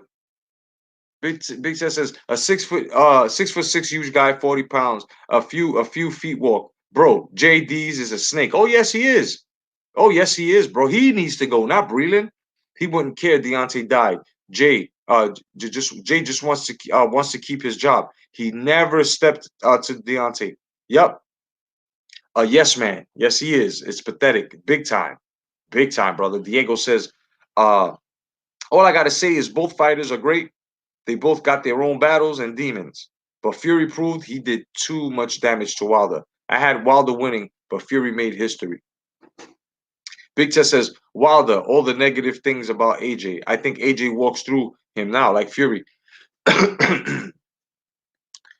AJ has more power than Fury. AJ would have beaten Wilder to a pulp. You know why? Because AJ has boxing fundamentals. AJ has fought all of his top tens. AJ, like I said, take a look at his resume. It's not diluted like Wilder's. You know what I mean? The link is in the description, brother. Here you go, JR. And anybody else who want to get on, get on. No doubt. Let's see here. Oh shit. Tony says, because I made a video about how Fury lost me as a fan due to him choking Wilder throughout the fight. Fury was choking him for no reason. He had the fight won. My fans are acting like I said. Well, you mistaken the putting the weight on him as to choking because Wilder never got up and said he's choking me. He never said that. You know what I mean? I didn't see any choking. As a matter of fact, tonight on Late Night Boxing Talk, we're going to be going over the fight. I'm going to show the fight again, and we're going to go through it. Definitely. Uh, so they're saying that the reason why he won is they think that you're saying the reason why he won is because he choked him. That's crazy. That you got to make a video or live and tell him, yo, that's not what I said, and you just have to, talk to your base, man. Talk to your peoples. I'm only sure that Big Tess says my damn internet connection. Yeah, everybody's bro, everybody's brother. Don't worry, I'm here. Uh, Strength Music Recordings. This is Jay. Do you like Deontay as a fighter or not? Really? No, I don't. I don't. I never did. Never did because of the way he's fighting, of who he fought, and how he struggled with two of his top tens later on in his career when these things should have been mid career. You know what I mean? It's not really that no hate or nothing like that. It's just he just can't rely off that one power. It was already proven. It's one trick pony. One trick pony. And everybody, here's my man from the Boxing Source Radio, my man JR. What's going on, Jay? Jay Cotto, what's good, my man? Hashtag come back to boxing, buddy. What's going on, my brother, man? Good to see you, man. Everybody go subscribe to his channel and go check out the Boxing Source Radio, show at 7:30 on Sundays, man. It's a great show. Is on Sundays and Mondays or just Sundays? Just Sundays. Just Sundays, yeah. Sunday 7:30. He usually gives out the links. And I'm on the show tonight. He'll leave some links here later on after this. And and we'll talk. Good morning to the Mighty Maze. My brother, no doubt. Good to see you, brother. No doubt. So and Hybrid 95 as well. And my man Strength Music Recording. So tell us, man. Have you been hearing all of these excuses coming from across the street there, buddy? I mean, here's my thing with it. First, this whole thing about the costume and all of that. Initially when I heard that, I was like, that was a very bad excuse. This is a guy that has been wearing costumes like that for almost pretty much like over a year now, something similar to that. The second thing is that it's a costume that he knew about, that he picked to wear for the particular fight, that he had to have tried on before the night of the fight. So if he was uncomfortable with that outfit, then he would have notified people then and just changed it up then. So that's another thing. And you're going from the locker room to the ring basically in an extended, that short period of time. That's just like a few minutes or so. But I just added something on top of that I posted on my Facebook page. I said, hold up. You're going to tell me that Deontay Wilder complained about wearing a suit that was 40 pounds to the ring, when I am watching right now on my TV screen a bunch of fine Trinidadian chicks going on the stage with costumes that are a lot larger than what he had, and have carried that costume for a long time before going on the stage. And the conditions are a lot worse being outside in the Trinidadian heat or the rain or whatever it is. I've been to Trinidad, and I've been to Trinidad when it was clear skies, the sun is out, and it is beaming. That thing nearly burned the top part of my body by the time I was said and done. So you can't tell me that a costume that you picked out, that you tried on, that you went ahead and approved and then went through for a short period of time bothered you before a fight that you knew about for months. Oh man, bro. I'm so happy, bro. This is the man right here, man. This is who I fuck with. I'm telling you, and others like this, man. Is yo, yo. How do you feel about the other rumors as to Fury's gloves being loaded, son? Okay, so yeah, you were talking about this in your page. So you brought up the thing about Fury's gloves, and yeah, I seen that thing about Fury's gloves. But why is it that people are bringing up that particular excuse and not paying attention that leading up to the fight, what did they show before the fight? They showed Deontay Wilder getting his hands wrapped and person from Tyson Fury's side watching the hand wraps. You saw Tyson Fury getting his hands wrapped around, and a person from Wilder's side witnessing those wraps happening.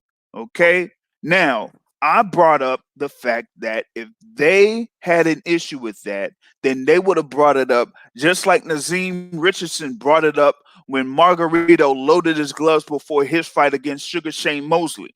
There you have it. Exactly, precisely, So my you brother. can't say anything about his gloves. You know what I'm saying? Now let's debunk the Oh, next rumor.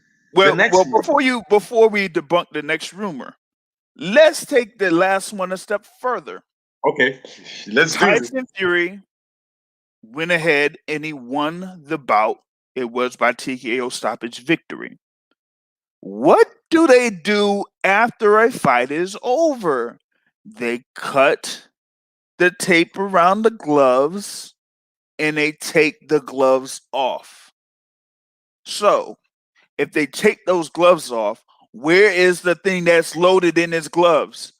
Did it come off? Is it still in the gloves? The Nevada State Athletic Commission checks the gloves before and after the fight, brother. You know what I'm So saying? you can't even say anything about him having loaded gloves when the Nevada State Athletic Commission is there to see what happens before the fight and to see what happens after the fight because they have to do all of that. You have also VADA there to test those guys before and after the fight. All of those commissions, all of those organizations are on hand to make sure everything is online and on point. So you can't say anything about loaded gloves because you had a person in Wilder's team there when he was getting wrapped.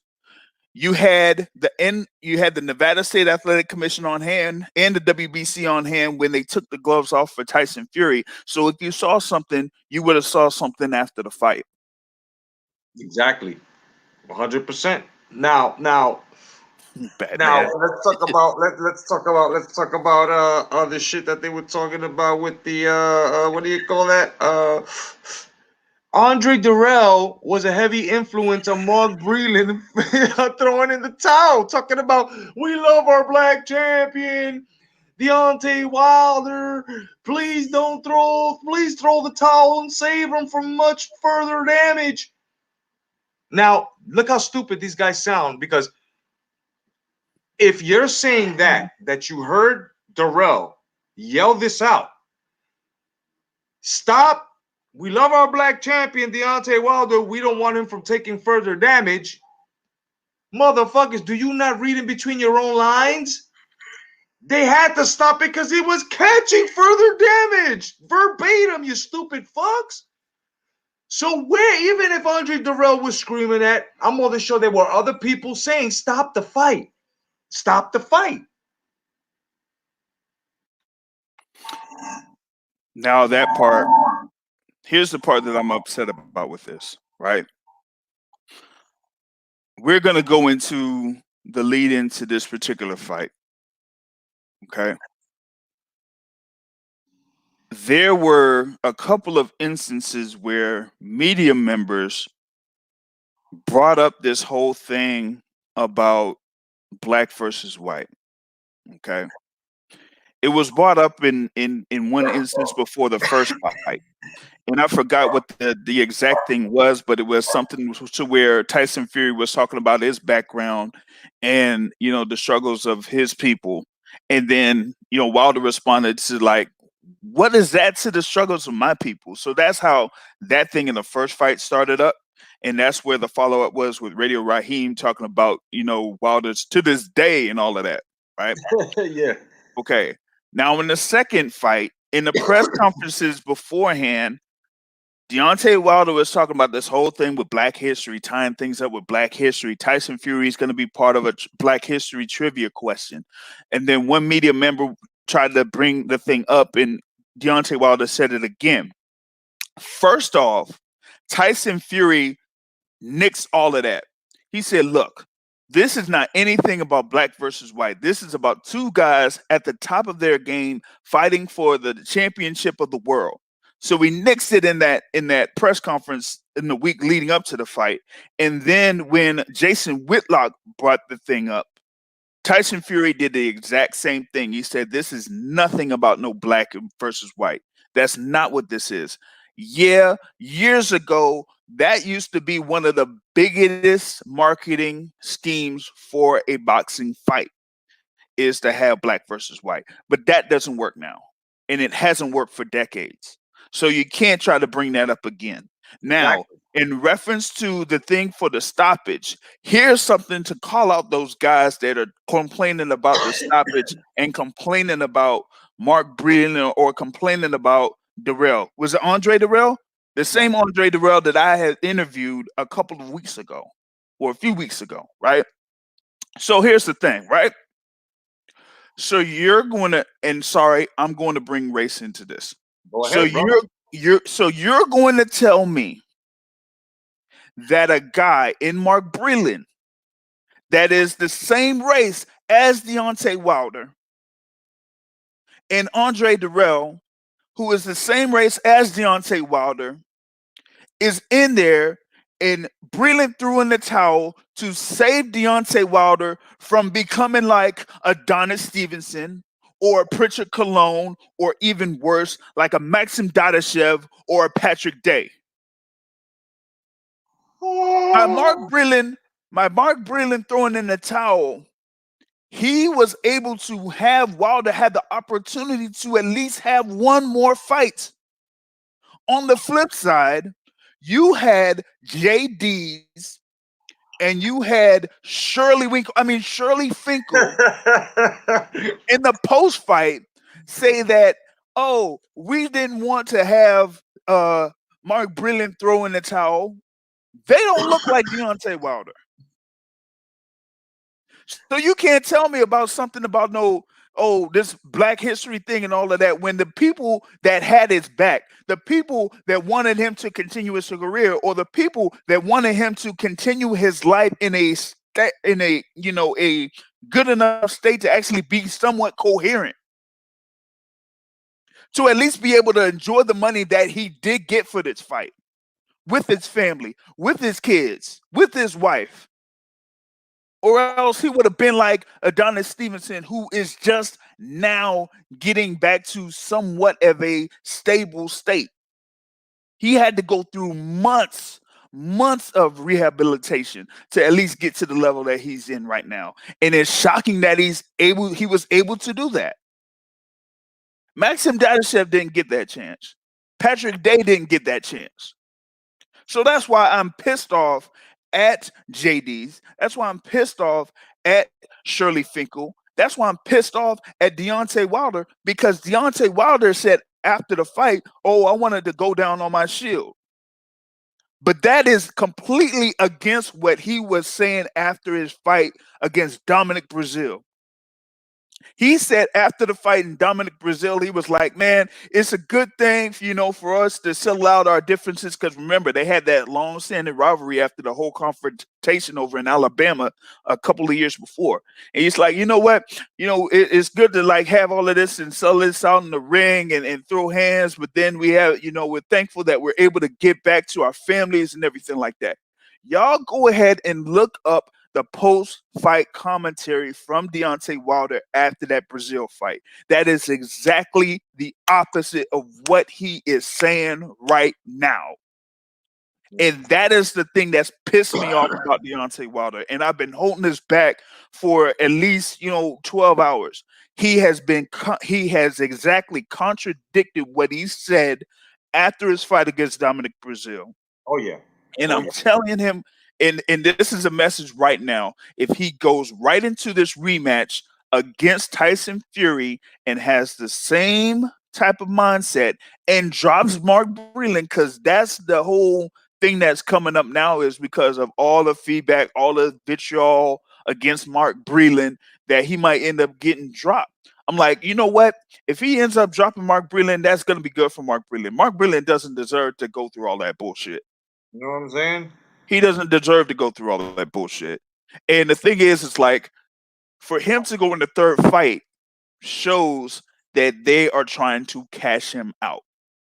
That's yeah, yeah. And let me just show you guys something here. You know, as to where I was talking about how stupid motherfuckers from the LDBC and other wilder fucking nut swallowers are making these videos and shit and you know posting them up. You see? I'm not sure if you can see it too well. Let me Mhm. hold on. Let me just put on my screen for a second. Yeah, go ahead. All I right. might be able to try something. Yeah. Okay, so you see that there? This fucking idiot. Look what he wrote there. Tyson Fury versus the Gloves are suspect. Yeah. yeah, like I just want to show the guys that you know really don't have the access to you know to the how do you call that? You know to that platform because it's sometimes it's hard for some guys to have that you know to get on that platform, man, because I got in there. It used to be a hardcore fucking Hmm. you know platform, and now it's not. So this is what they're writing right there. Fury versus Deontay Wilder. Tyson, what it says there? Fury gloves are suspect. See that? It's fucking ridiculous. This idiot right here. Hmm. You know, and you know, I mean, there's so much more. And then this is what Breland said. I mean, D's. To me early on, I didn't think his legs looked like they normally look, and so I know he came to the ring and they're very, very like the outfit was very heavy, and I don't know if that had to do with it or if you know. See that? The outfit was heavy. Like, come on, man. Come on, man. Yeah. You know, it's crazy. Mm. Let me see if I could try something. Yeah. Um, I'm going to try this here because it looks like I might be able to um do this on the screen. Are you able to see this? Let me see here. Yep, I see it. Okay. Let me see if this thing will work because I think I did say share. Actually, let me make sure. I'll try this thing again. Hold on, just a All right. minute. All right. I'll load this thing up because I think I forgot to hit the check button. All right, now I'm gonna go back. All right, this is gonna be a little bit. So let me see what he's talking about right here. First of all, if you give God the glory, He will give you the victory.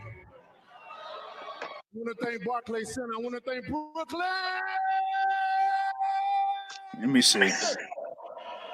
It's like a second home to me, baby. I thank y'all. I appreciate you guys. I'd like to thank my team, Al Heyman, Shelly Finkles, JD's, Mark Breland, Demirius Hill, as we call Cuz, Coach Cuz.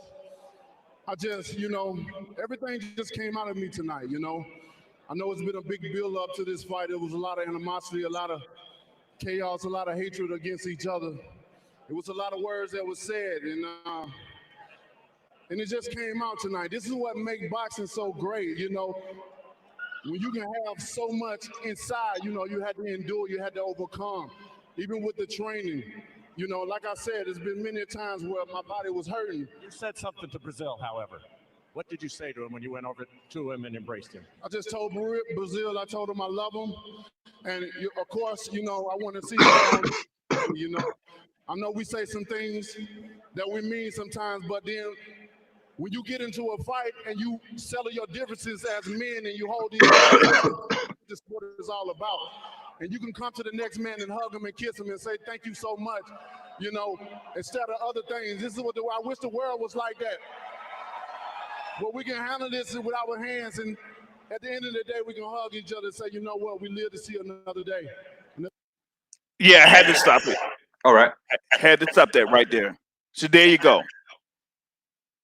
All right, everybody, welcome the Red Glove Militant. What's going on, Red Hood? Hey, what up, Jay Cotto, and what up, Junior Bell? I never seen you before, Junior Bell. I'm gonna check you out whenever I get a chance. Um, I think Saturday night, Deontay Wilder learned that the ear is not meant to be hit. You know, 'Cause, Yep. shout out to Tommy Temper. I saw him put a comment leading up to the fight saying that uh, Tyson Fury was gonna box Deontay Wilder's ears off. I didn't know he meant that literally, but yeah, the excuses are they're just ridiculous. Um, here's what it is, right? Okay, so when Anthony Joshua lost, even after he regained his titles, they made such a big deal about the fact that he has an L on his record. When you do stupid things like that, and then your man takes an L, you can't just you you just can't let it go. So you have to do one or two things. You either have to admit defeat, which these fools won't, or you got to make excuses and conspiracy theories.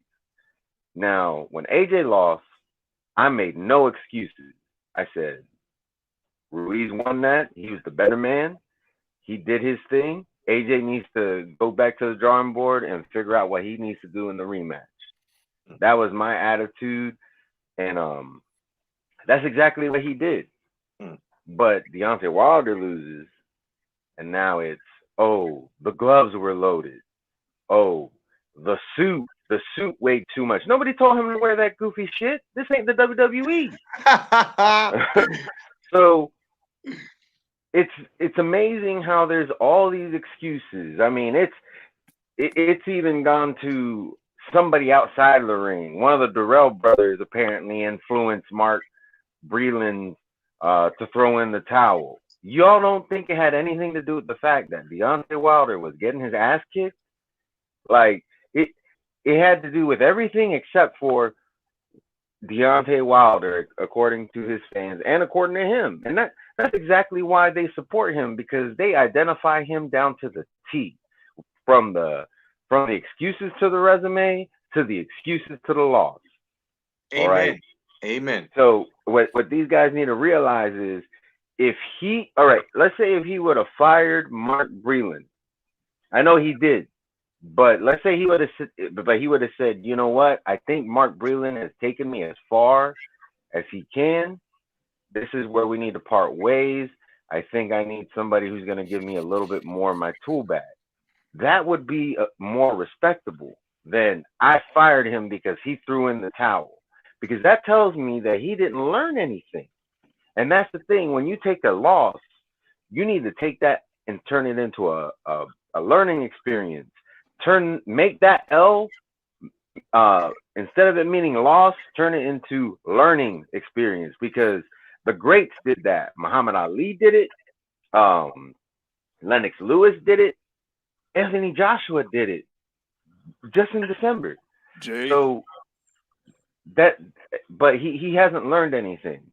He thinks he thinks that the appropriate solution is to fire Mark Breland, try it again, go for the knockout again, and not change anything except for not throw in the towel. And that is a recipe for disaster. It's fucking nuts, man. Now let me ask you gentlemen a question. Whoever wants to jump on it first can, but do you agree with me when I say that now we can actually say a White, a Chisora, fucking a Ruiz, and Joshua's top 10 that he's fought would have given Wilder or possibly beaten Wilder? Now that we've seen this.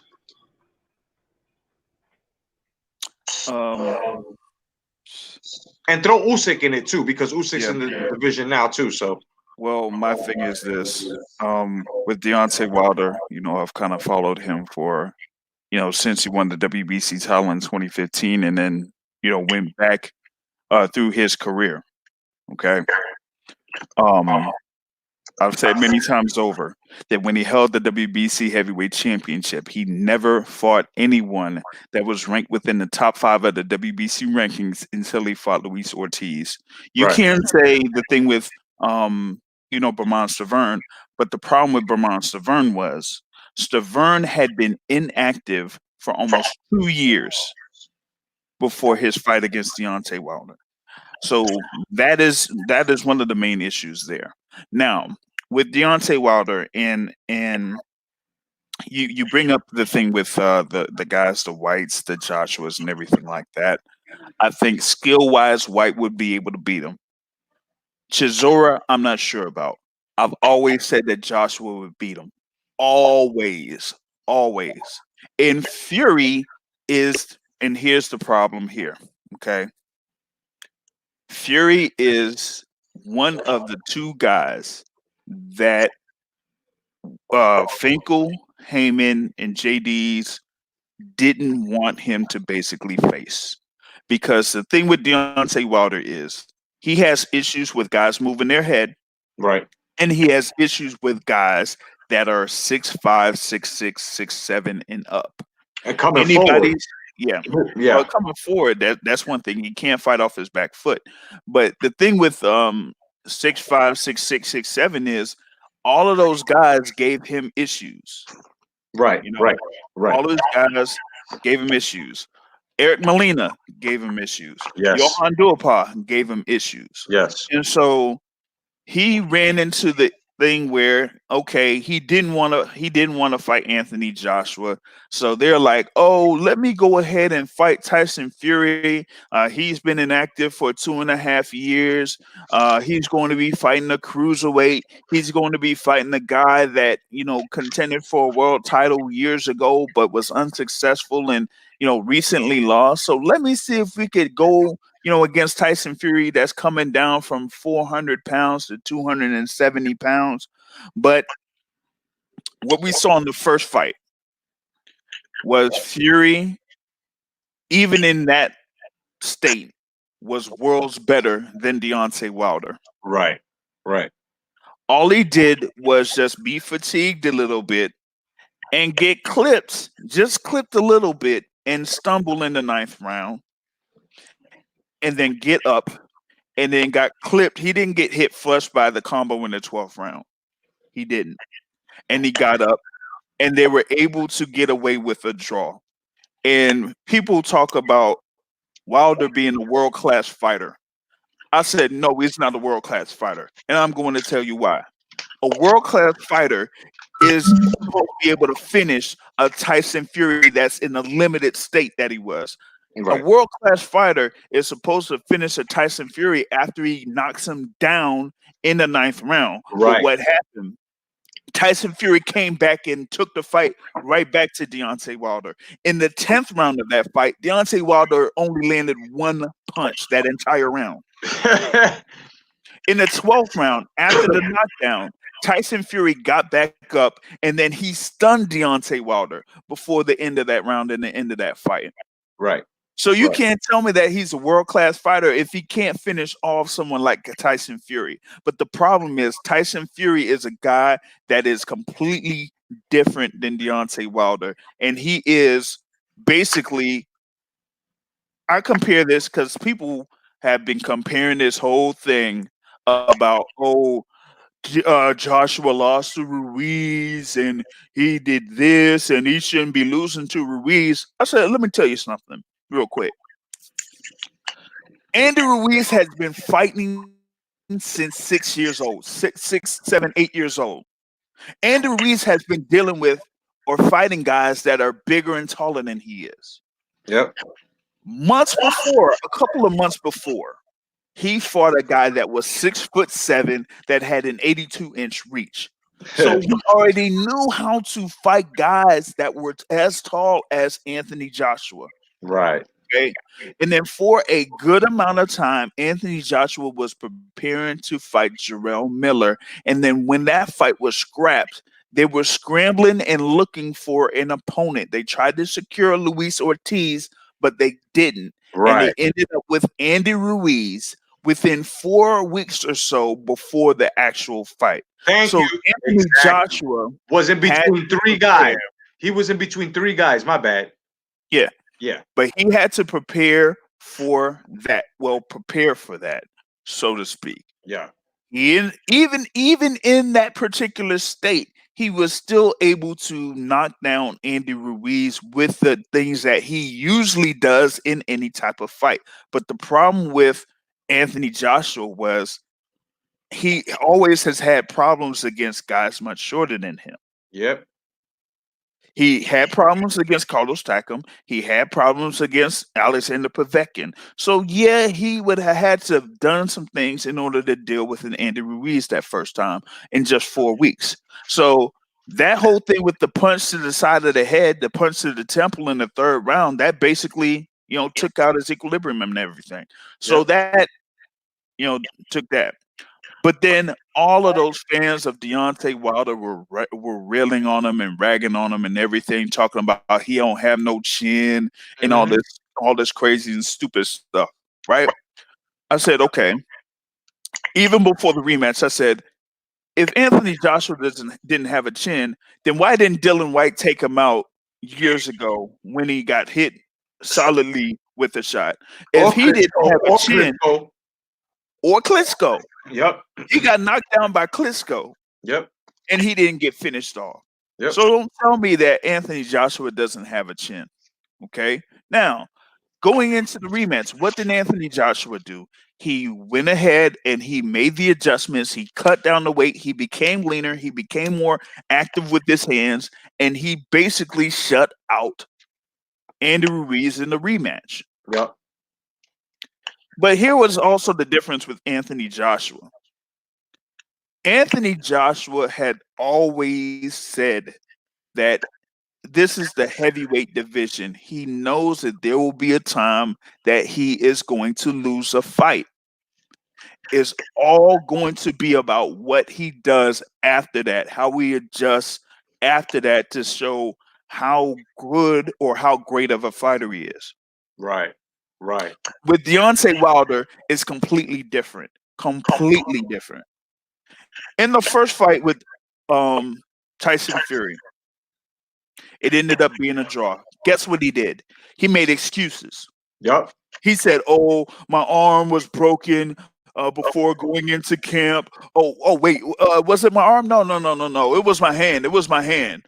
That was hurting before the fight, so I couldn't really train or anything like that." I'm like, man, let me tell you something.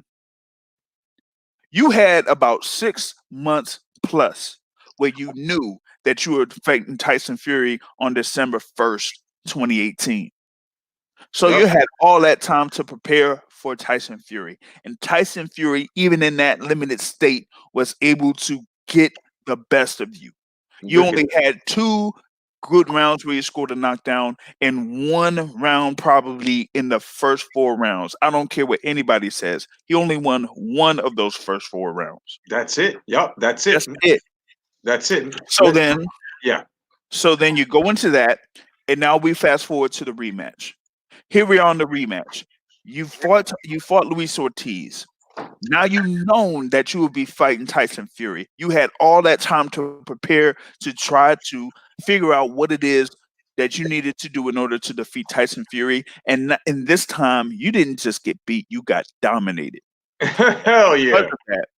Because of that, there is no chance that Deontay Wilder will defeat Tyson Fury in the rematch.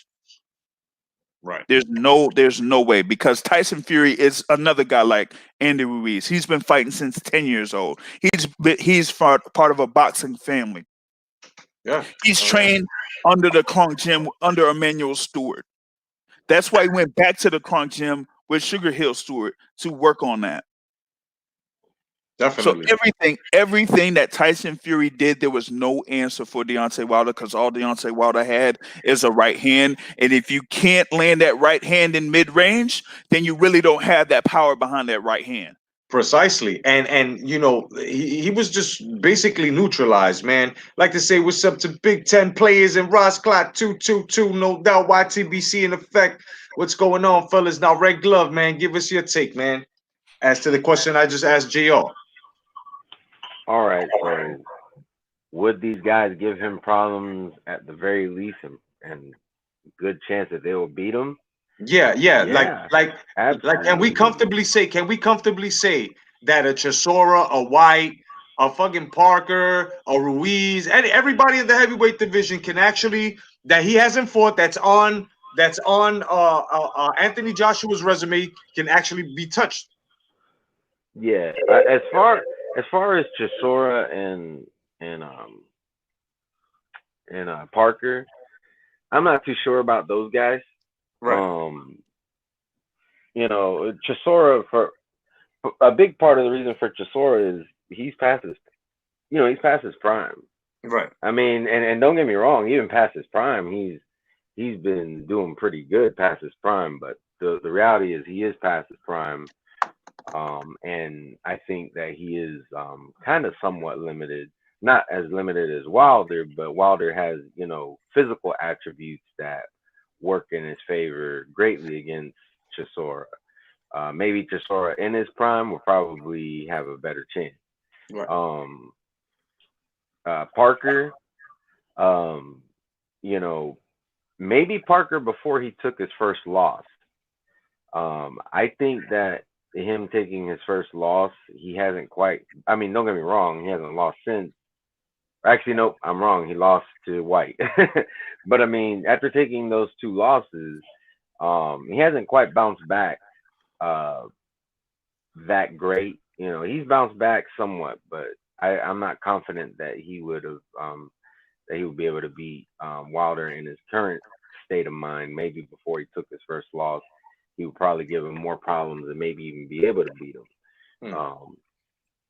But as for everybody else, Ruiz, it depends on how disciplined he is. you know, if he throw comes in like throw a he snick- throw a Snickers around fucking Wilder's neck. you You gotta be lay off the buffets. You gotta stay out of the Golden Corral. If he could stay disciplined, I definitely see him. I would say he could probably beat Wilder if he's disciplined because he in on the inside, man, he's dangerous and he's fast. That's the other thing. Deontay Wilder, he's kind of fast too, but he's not fast like Ruiz is, and I think Ruiz would be able to time him and everything. that It's just a match. motherfucker. You remind me of a swimming sea otter, bro. But so Ruiz depends on it, on not his state of mind, just his discipline. And then AJ, man, I think especially now, AJ has the blueprint. Like Shout out to Big Ted.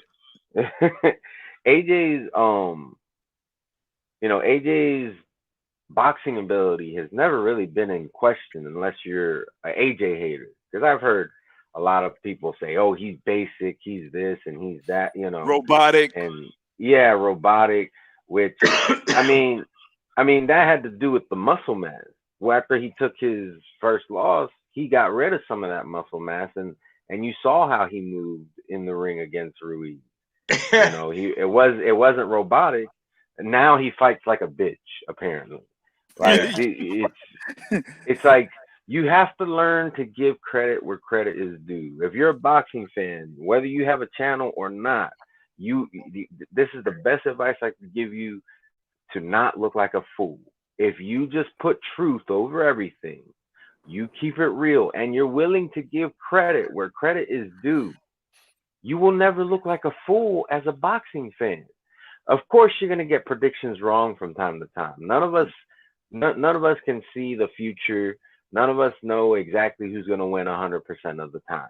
Okay, so I'm not talking about predictions, but when we're talking about you being a boxing fan, all right, keep it real. When your guy loses, accept the fact that he lost, or go ahead and give credit to the man who beat him, and then explain what you think your guy did wrong and what you think he needs to do should the rematch happen. Don't come up with excuses. Don't come up with conspiracy theories. You know, people were saying that they think that Fury was on something. Well, guess what? There has been no test saying that he's tested positive for anything. So it's pure speculation. And at this point in time, it makes you look like a salty loser. Okay? Big time. Just admit defeat, come up with a game plan, and people will respect you for that more than if you're just a salty ass loser. Um, so, but yeah, I think this kind of shows why Wilder avoided certain fights. You know, they when he was on the Breakfast Club, they asked him. This was shortly after the clenbuterol thing with Canelo Alvarez. Yeah. They asked him, "Do you think Triple G should still fight him?" And Wilder said, "Well, first off, Wilder never really actually answered the question. He turned his answer into something about himself, and he said." Well, me, I'm a warrior. I would have fought, I would have fought him and blah, blah, blah, blah. Okay. So then why didn't he fight Alexander Povetkin? He wasted no time getting out of Russia. And and a lot of people were saying, well, the WBC called off the fight. No, the WBC doesn't do that. This is what the WBC does, because they did it with Stavern too. When the Austrian thing happened with Povetkin, Right. they said you can fight him if you want to, but we're not sanctioning the fight. Okay, so you can't tell me that they canceled the fight. No, Deontay Wilder chose to cancel the fight. He could have still fought him, and he wouldn't have had to pay sanctioning fees because it wouldn't have been sanctioned by the WBC. Right. Right. And, So- and to quickly add to that, Wilder was in England when that first test came through, right? And he wasn't all too sure. They weren't, like, the WBC at the time wasn't all too sure about it. So Wilder was in England. He had the choice to go to Russia, and he passed on it. He went back to the United States.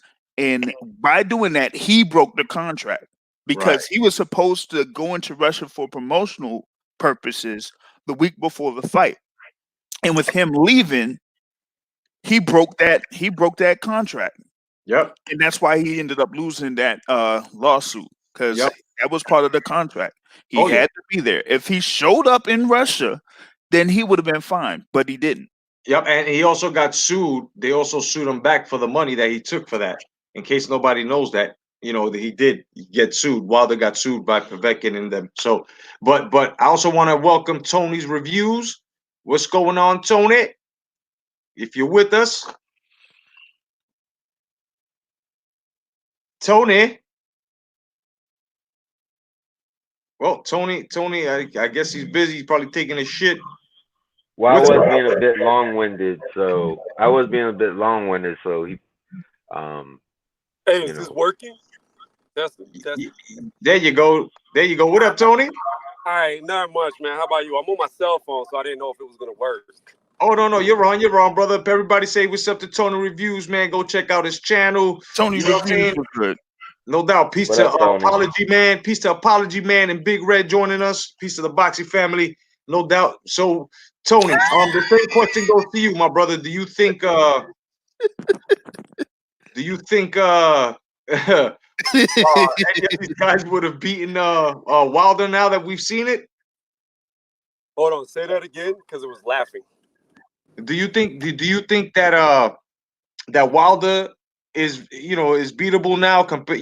If he was to go up against a Chisora, a Joshua, a Parker, a Usyk, anybody in the heavyweight division in Joshua's top 10 list that he's fought already in this era. So here's the thing, and like I said, a lot of my fans, a lot of my subscribers got pissed off. I lost quite a few over my video I made about joking going on. But I will say this. I have been super critical over Deontay Wilder. I have trashed him over who he's chosen to fight. I've trashed him and completely been against Wilder in a lot of my videos. However, When he Right, fought right. Tyson Fury in this rematch, he won me over as a fan because he never gave up. He was getting the living shit beat out of him, and he kept fighting through, regardless how bad he looked. I'm not saying he was good, but his heart won me through. So, with that being I, said, to answer your question, Usyk, I think he would have a shot against, because Usyk looked horrible against Chaz. I was just eating hot dogs and selling cars a week ago. So Usyk looked bad in that fight, really bad, in the Crazy Eye versus Crazier Eye matchup. And as far as Chisora goes, Dillian White, I don't know about AJ, because AJ is very vulnerable to punches if he gets hit. But any of your true power punchers, pressure fighters, I don't think Wilder can handle them. I think anybody who can make Wilder back up, not give him space, he can't beat him. Like, you've seen it in the past where even before this fight, and I did a breakdown of the fight, how I saw it going, I just thought Wilder would be able to hurt Fury, which he couldn't. He didn't even hurt him at all. But we've seen, like, in the first Ortiz fight, when Ortiz closed the gap, Wilder couldn't do nothing up close. Whenever he was fighting Brazil, before he got that knockout, he had Brazil hurt, but Brazil still wobbled him up close. Wilder cannot fight in close range. And any guy like Dillian White, even Big Pharma, I like to pop steroids, Miller, these guys will destroy him. They Baby Pharma. him. That's yo, Tony, that's Baby Pharma. I'm telling you, like, he and in a rematch against Fury, unless he completely revamps everything about him, which I'm not saying he can't do, but unless he changes everything, he stands no chance. It'll be even worse in the rematch. He stands no chance. Yeah. Like, that was a great point about Deontay Wilder. The thing is that Fury scouted him, and Wilder's a one-trick pony with the right hand. And the thing with him is, if he's not able to throw the right hand in mid-range, or basically as a counter to set you up, then that right hand is nullified. Because in the first round and in the second round of this rematch, Deontay Wilder landed the right hand on Tyson Fury, but he landed that right hand fully extended. Yeah. No snap. He had no snap on It it. had no snap on it. It had no legs behind it. He had to reach to throw that right hand. And when you do that, you pretty much take part of the power out. That's why Bro. Tyson Fury was able to take that punch. Hey fellas, you gotta agree with me. I'm sorry, JR. I just gotta get this off my chest. Doesn't his legs look like an Ethiopian's arms, bro? That man Well, said here's anything. the thing. Here's the thing with Wilder. The problem with Wilder is he's a victim, even though he fought lower opposition, he's a victim of his own success. What I mean by that is he's never had to rely on skills. He's never had to rely on blocks. He touches you, you go to sleep. That's what happened in the first Fury fight. He clipped him 3 times. The first one, he barely got him behind the head. The second one was in that 12th and final round. He hit him with a straight, then a left hook, and damn near knocked him out. Wilder has always had that, if I can touch you, I can beat you. Now, however, when Fury put on all this extra fucking weight and came at 273, he absorbed all the damage. I stress this to people all the time, and people don't believe me, but weight matters. I feel part of the reason why Fury got bigger was so he could absorb more damage. Yes, he did a lot It to was that. Wilder being able to throw. It was that. Yeah, it was that. It's exactly what you're saying, no doubt. And it also had to do with the leaning, putting the weight on. You know that you've seen a lot of that, and that that's exactly what Lennox Lewis. That's exactly what Lennox Lewis did to Mike Tyson. You know what I mean? And tired the shit out his arms, boy, and your lower back. Right. But to be honest with you, I don't even think the leaner was that big of a factor.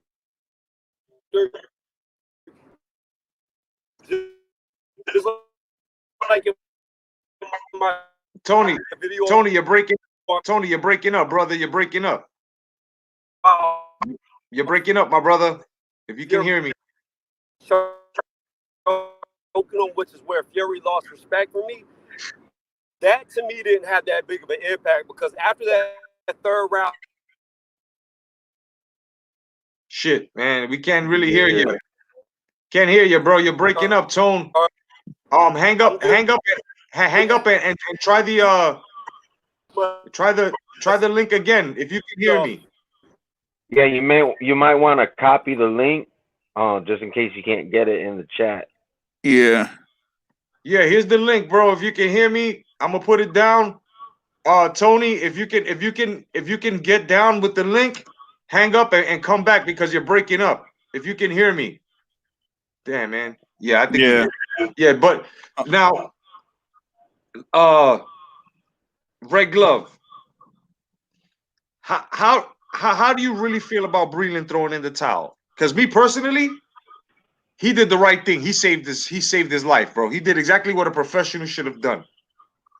What do you think? And then the question goes to brother JR. I agree. I think he made the right move. Part of his job is to protect his fighter.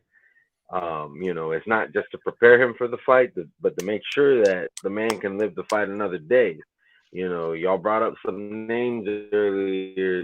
Patrick Day and Dadashev and and countless others. Those men died as a result of punches in the ring. There's others like I think his name was Magamong or something. He was a heavyweight.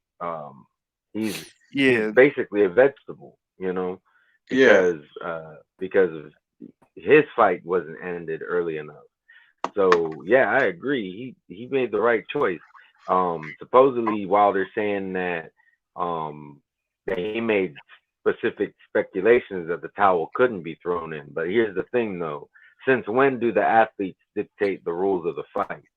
You don't hear you don't hear in football where the 49ers didn't come out later and say, well, we didn't in the contract we didn't allow for field goals. That's not how it works.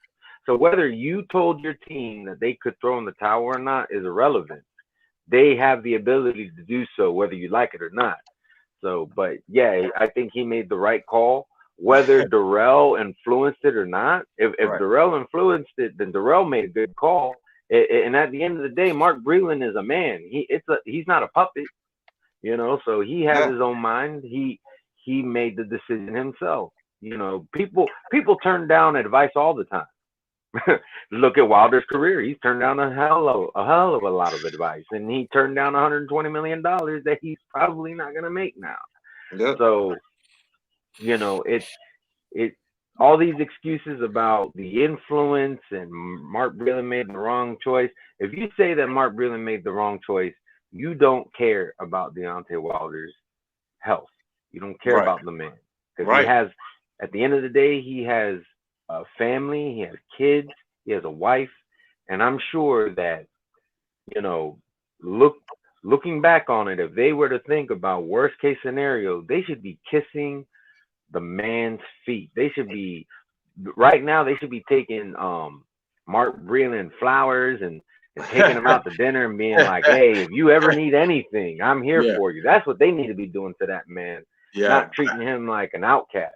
Nah, I hear you, Red. I hear you, Red Glove. And JR, the same question. Then it goes over to Tony because he's joined us again. I hope he's got great connection. And the question is, do you feel that Mark Breland did a good job? So go ahead, JR. And then it goes over to brother Tony. Shout out to Mark Breland. Like I said again, Mark Breland is the 1984 Olympic gold medalist. He is a former welterweight world champion. He knows what's going on in the ring. His job as the chief second, his primary job as the chief second, like Red Glove said, is to protect his fighter. And I said this before, they joined on. Mark Breland prevented Deontay Wilder from becoming an Adonis Stevenson, a Maxim Dadashev, a Patrick Day. And yes, they should be giving Mark Breland flowers and everything like that for saving Deontay Wilder. And the way that, like I said, the way that JD's treated Mark Breland after the fight. I hated that shit. Straight up. The way that Shelly Finkel treated him after the fight, that's some bullshit. JD's should be fired. Actually, he should be reprimanded by, I don't know if any type of boxing commission or anything like that. He should be reprimanded for what he did in this particular fight. And I'm going to tell you why. Look, after the third round, you saw what happened with Deontay Wilder. He had his ear ruptured. His ear was bleeding. Yeah, His mouth was bleeding. that's right. His eyes he had cuts. That's right. And yet they continued to go through the fight after, particularly the fifth round, after that knockdown that happened in the fifth round. Correct. And then the sixth round had him going back out.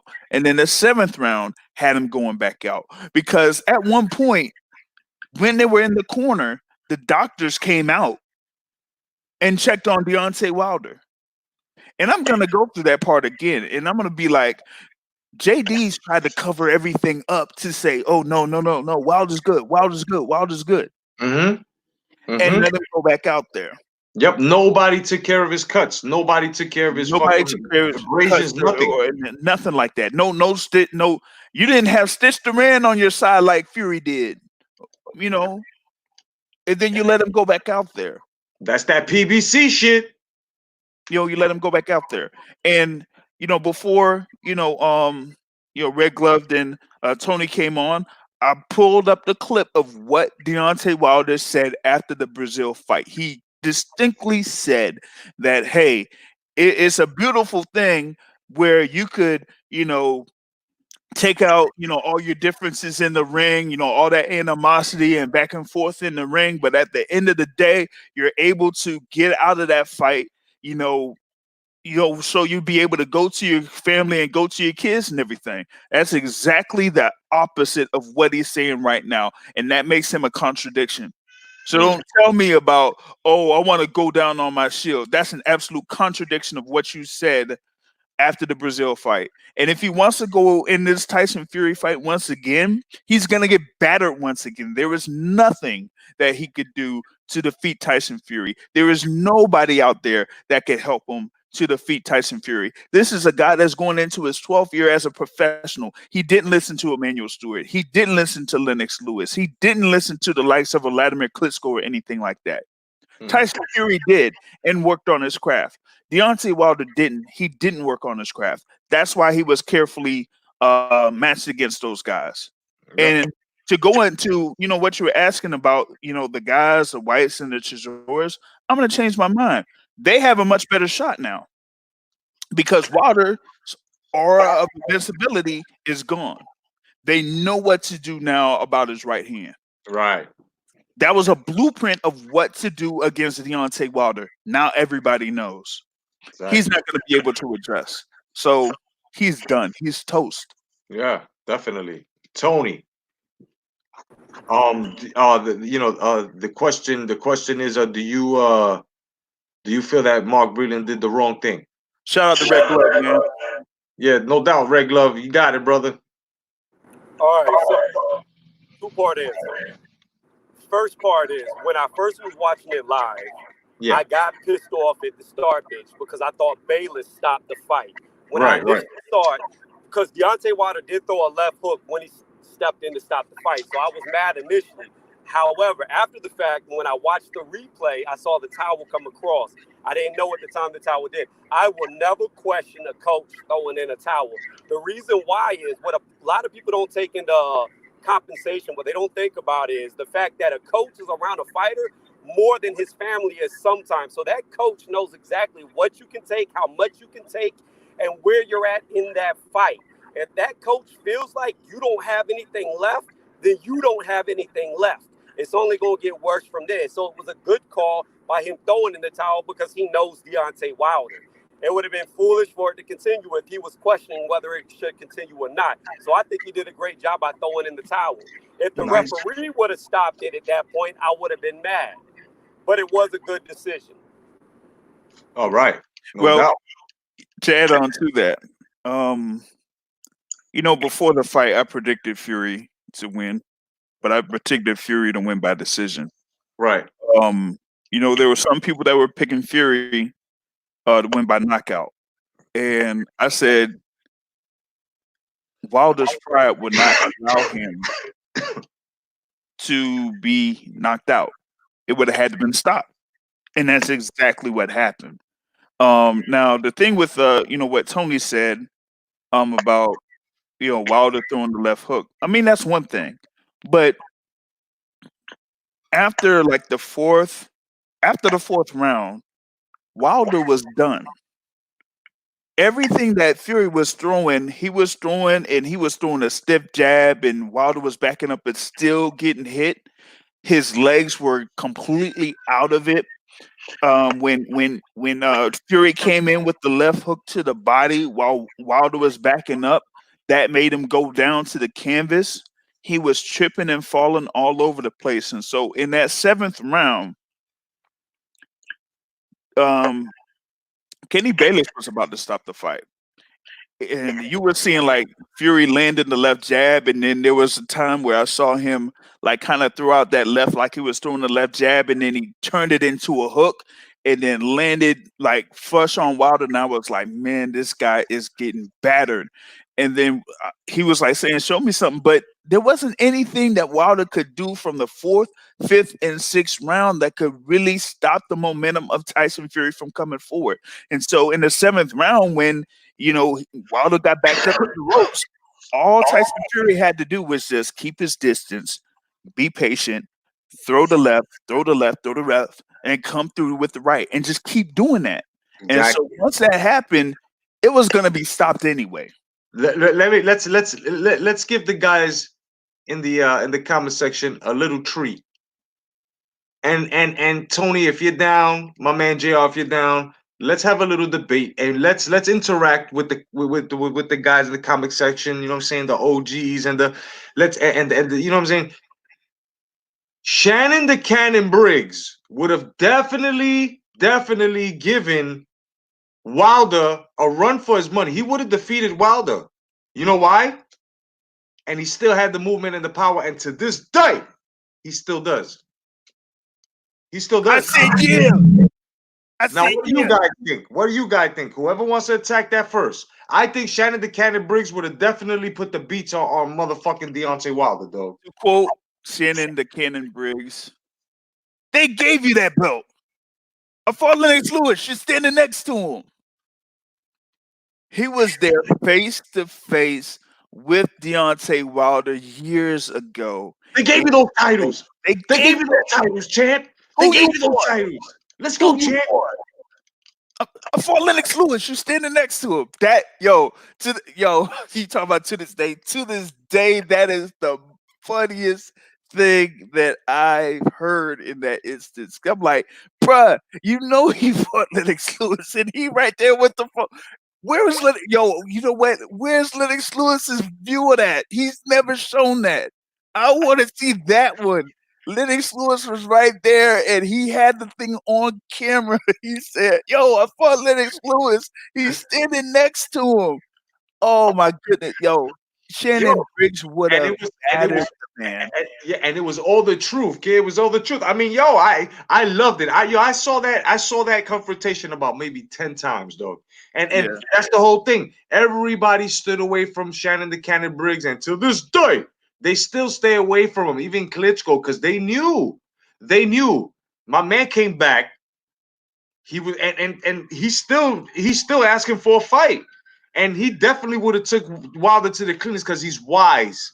And he's not that old. Remember, he's 10 bodies in. 9 or 10 bodies in, if I'm not correct.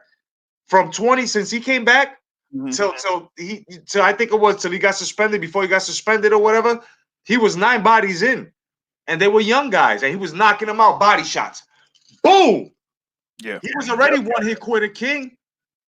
He was already the one-rounder. Remember, he was on his way to fighting David Haye, and they had that one fight in the UK where he fought that dude, and he hit him with that left hook to the body. Boom! Oh, man, he put his kidneys through an instant blender, bro. My That man was broke his that was pelvic turned bone. into mush. It was turned into mush, man. I was like, oh my God, yo. Bro, Like, they had to delay the fucking main event because the kid had a problem getting up and shit. He probably shed blood for a week. yeah, man, that was just that was just bad. That was just bad. Yeah, shout out to Excalibur, man. Yeah, he said Lewis got paid basically to bring AJ down, and now the PBC King lost. Yeah, and they are in a lot of trouble right now because Wilder was supposed to be the top guy for PBC, Mm-hmm. and like I said, they matched him up against the guy that's absolutely wrong for him. And they go into this immediate rematch. I'm telling you, he gets beat once again, like he was beat on Saturday. That will be the last fight of Deontay Wilder's career. They're going to cash him out because think about it. They held all that time, they held out. All that time they held out for that Joshua fight. They were offered, all of those offers, the 12 million, the 15 million, then they 120 mil. Oh, 120 million three fight deal where he would have earned $50 million for each fight.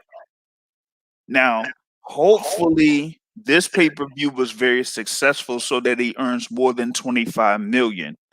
But if he doesn't, then and the thing about it is too, if you have this third fight, the second fight was a definitive victory by Tyson Fury.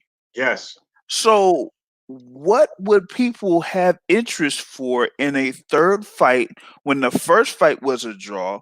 A lot of people thought that Fury won that first fight, and in the second fight, you got battered, bruised, beaten, embarrassed, demolished, destroyed, defeated, done. They're not going to have that much interest. Nope. But the thing about it is, Top Rank has invested a lot of money into Tyson Fury. So they're going to try to make it as lucrative as they possibly can to pay off Tyson Fury. Who knows how much Deontay Wilder will get, but Tyson Fury right now is the spotlight. He is the top guy. He is the man. Yep. And That's what not they only were. that, let me explain something to you, JR. Not only is Tyson Fury a very good, fierce fighter, he's become the heavyweight champion of the world. And on top of that, he's gonna bring Top Rank boxing and Uncle Bob here, because I'm a different entity. Yeah. Well, we're gonna make a lot of money. And of course, I've got my hidden mole Manny Pacquiao now with another stable, but it doesn't matter because he got the WBA taken away from Al Heyman. So he's playing chess and I'm playing Othello. And that is gonna be why Tyson Fury is gonna be the top heavyweight in the world. I mean, you have this fight.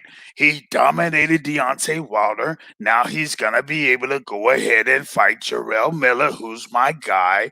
He's gonna be able to fight Carlos Takam, who's my guy. He's gonna be able to fight Tony Yoka, who's my guy. He's gonna be able to fight Kubrat Pulev, who may or may not defeat Anthony Joshua, but who cares? He's my guy.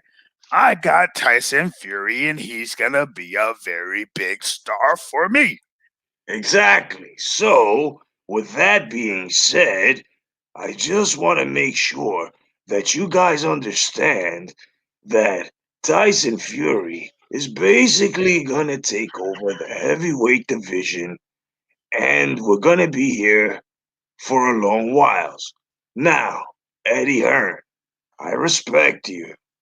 But you're not fucking with me when it comes to the politics, because I'm Uncle Bob.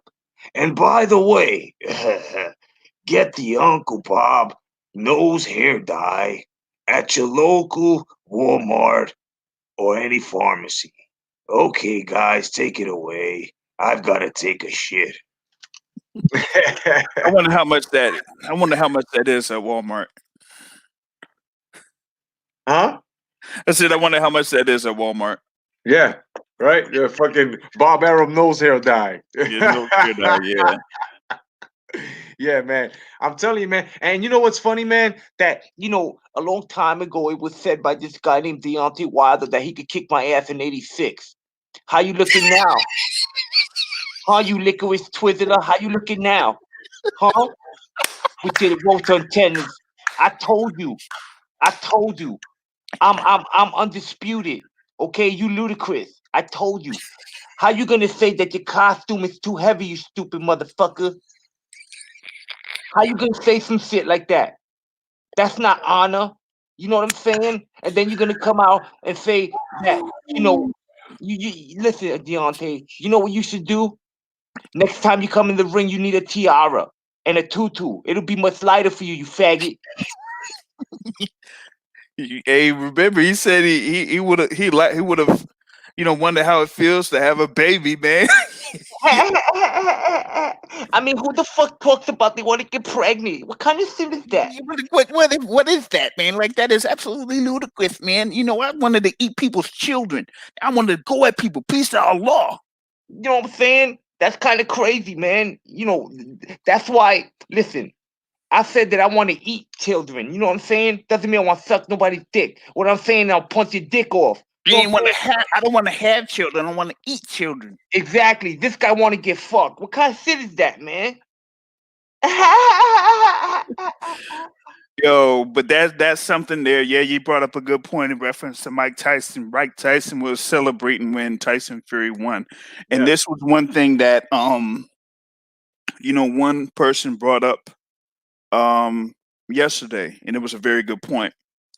There have been a good amount of boxers that wanted Deontay Wilder to lose because they didn't think that he was the guy that they were boosting him up to be.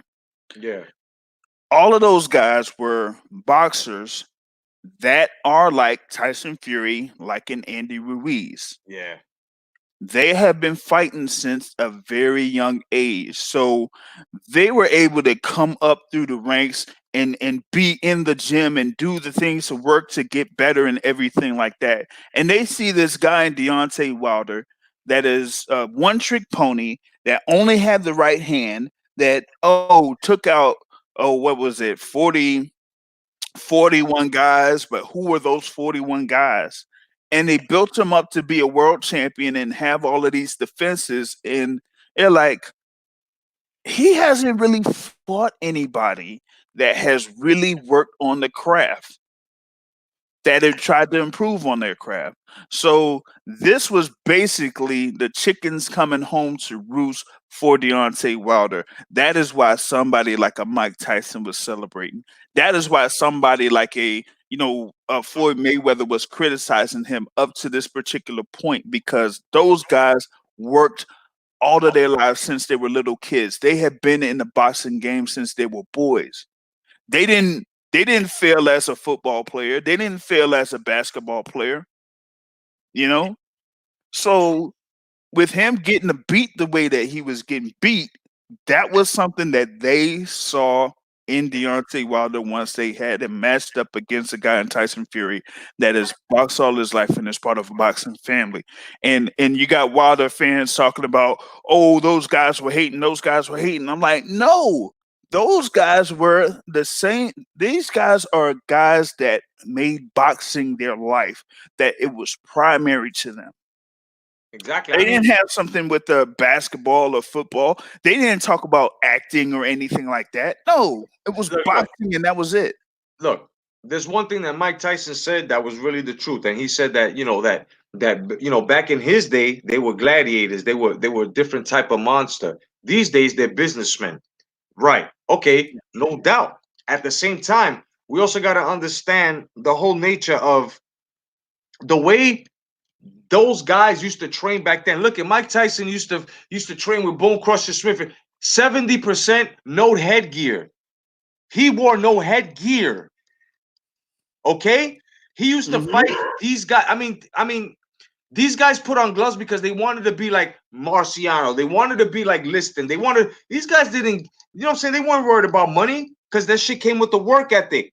It came with the hands. Look, us, if we can go back to Mike Tyson, Sugar Ray Leonard, being their fan, did we care that they was driving Mercedes-Benz at that time? Did we care that they was fucking Robin Givens at that time until she caused harm to him? Then we worried about him. That's about it. But we didn't care if he was fucking her. We didn't care how much money he had. All that shit he showed whenever they showed a little special. This is what I'm saying, that you guys today are so lucky that you get to watch training footage. You get to watch them become legends. We only had maybe 2 minutes in the news, maybe a newspaper clipping, maybe Ring Magazine if they printed that shit on time. That was it. That was it. And that alone, we had to wait through the training camp. Put it this way, fight was made through the training camp. We didn't even see the weigh-in, and then the fight came. Once the fight came, if you ordered the pay-per-view, you watched the little montage of them going through training and then the pay-per-view came because they had to extend it to 2 hours, 2 hours and a half to get your bucks worth. But that was our era. And that's why in this era, we're on that shit that we don't have to see like you guys do in order to know what the fuck is going on, is my whole point here. You understand what I'm saying? You guys have an advantage and you get to see shit and you still can't call shit down the middle. You still don't know what you're talking about. Meanwhile, us, we were studying from afar with as much as we could have, and we were always correct until this day. We stay correct with our boxing shit because we know how to pay attention without having to watch what's going on because we've seen it, we've done it, and we've been there. You guys got to start paying attention in your own era. This is why I bring up Shannon the Cannon Briggs in your era all the time. We had our George Foreman, meaning we had George Foreman, self-explanatory, come back, win a title. You guys have the opportunity, the privilege to see a 3-decade champ, the only one being made by Shannon the Cannon Briggs. But what are you guys doing? Chasing Wilder, who shows no type of pedigree, no type. What I mean, it's but you want to come correct guys like JR, myself, Rosclad, 10 players, Haplotype 0, the Red Glove Militant, and the list goes on and on. Unrivaled Boxing News. You want to come talk to us about some shit, but yet you have not gone through the levels.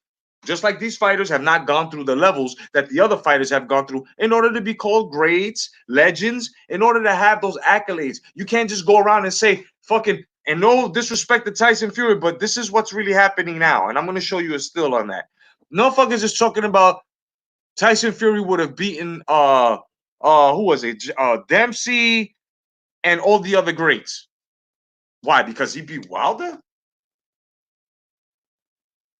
Even if they said that about Joshua or any heavyweight in this era, the last era, I would say cut it out.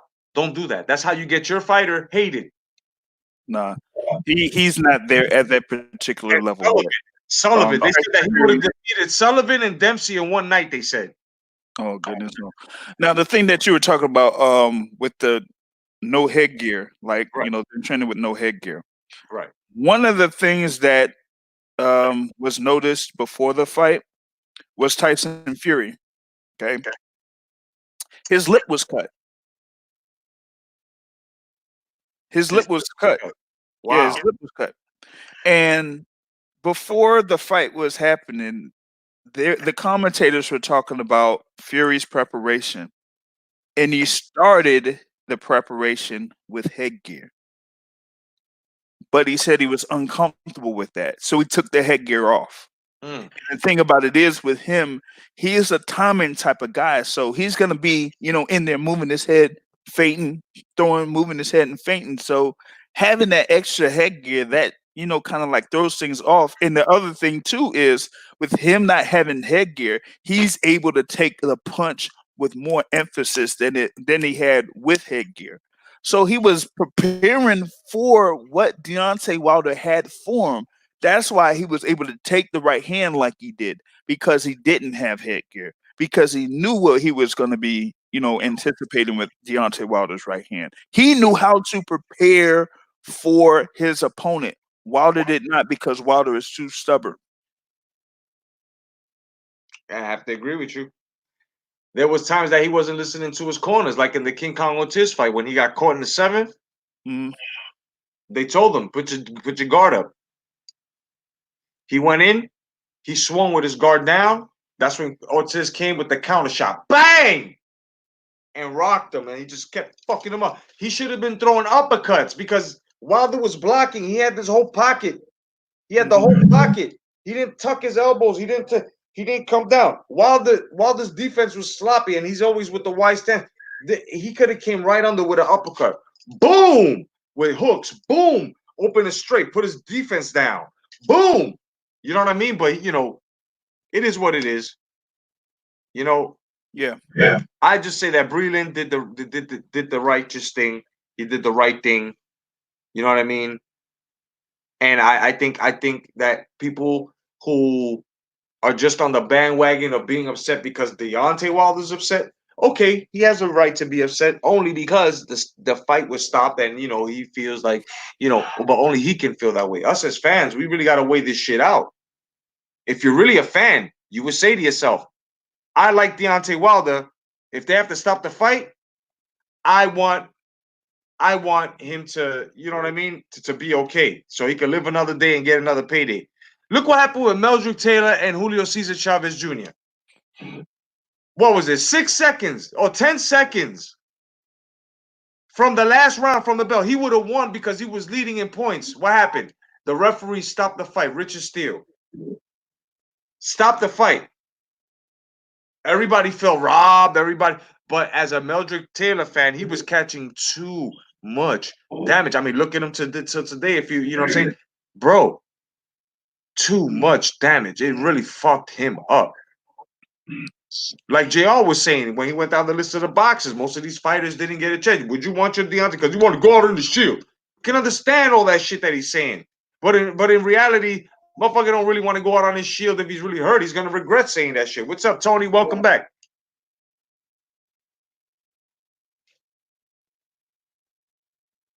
Welcome back, Tony. Yeah, give me like 2 minutes. Definitely. Yeah, so what you gotta say about that, JR?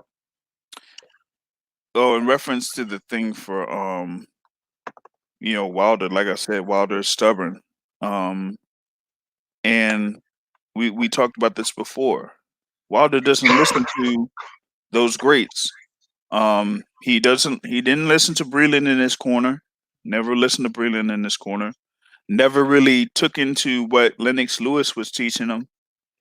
Never really took into what David Haye was teaching him.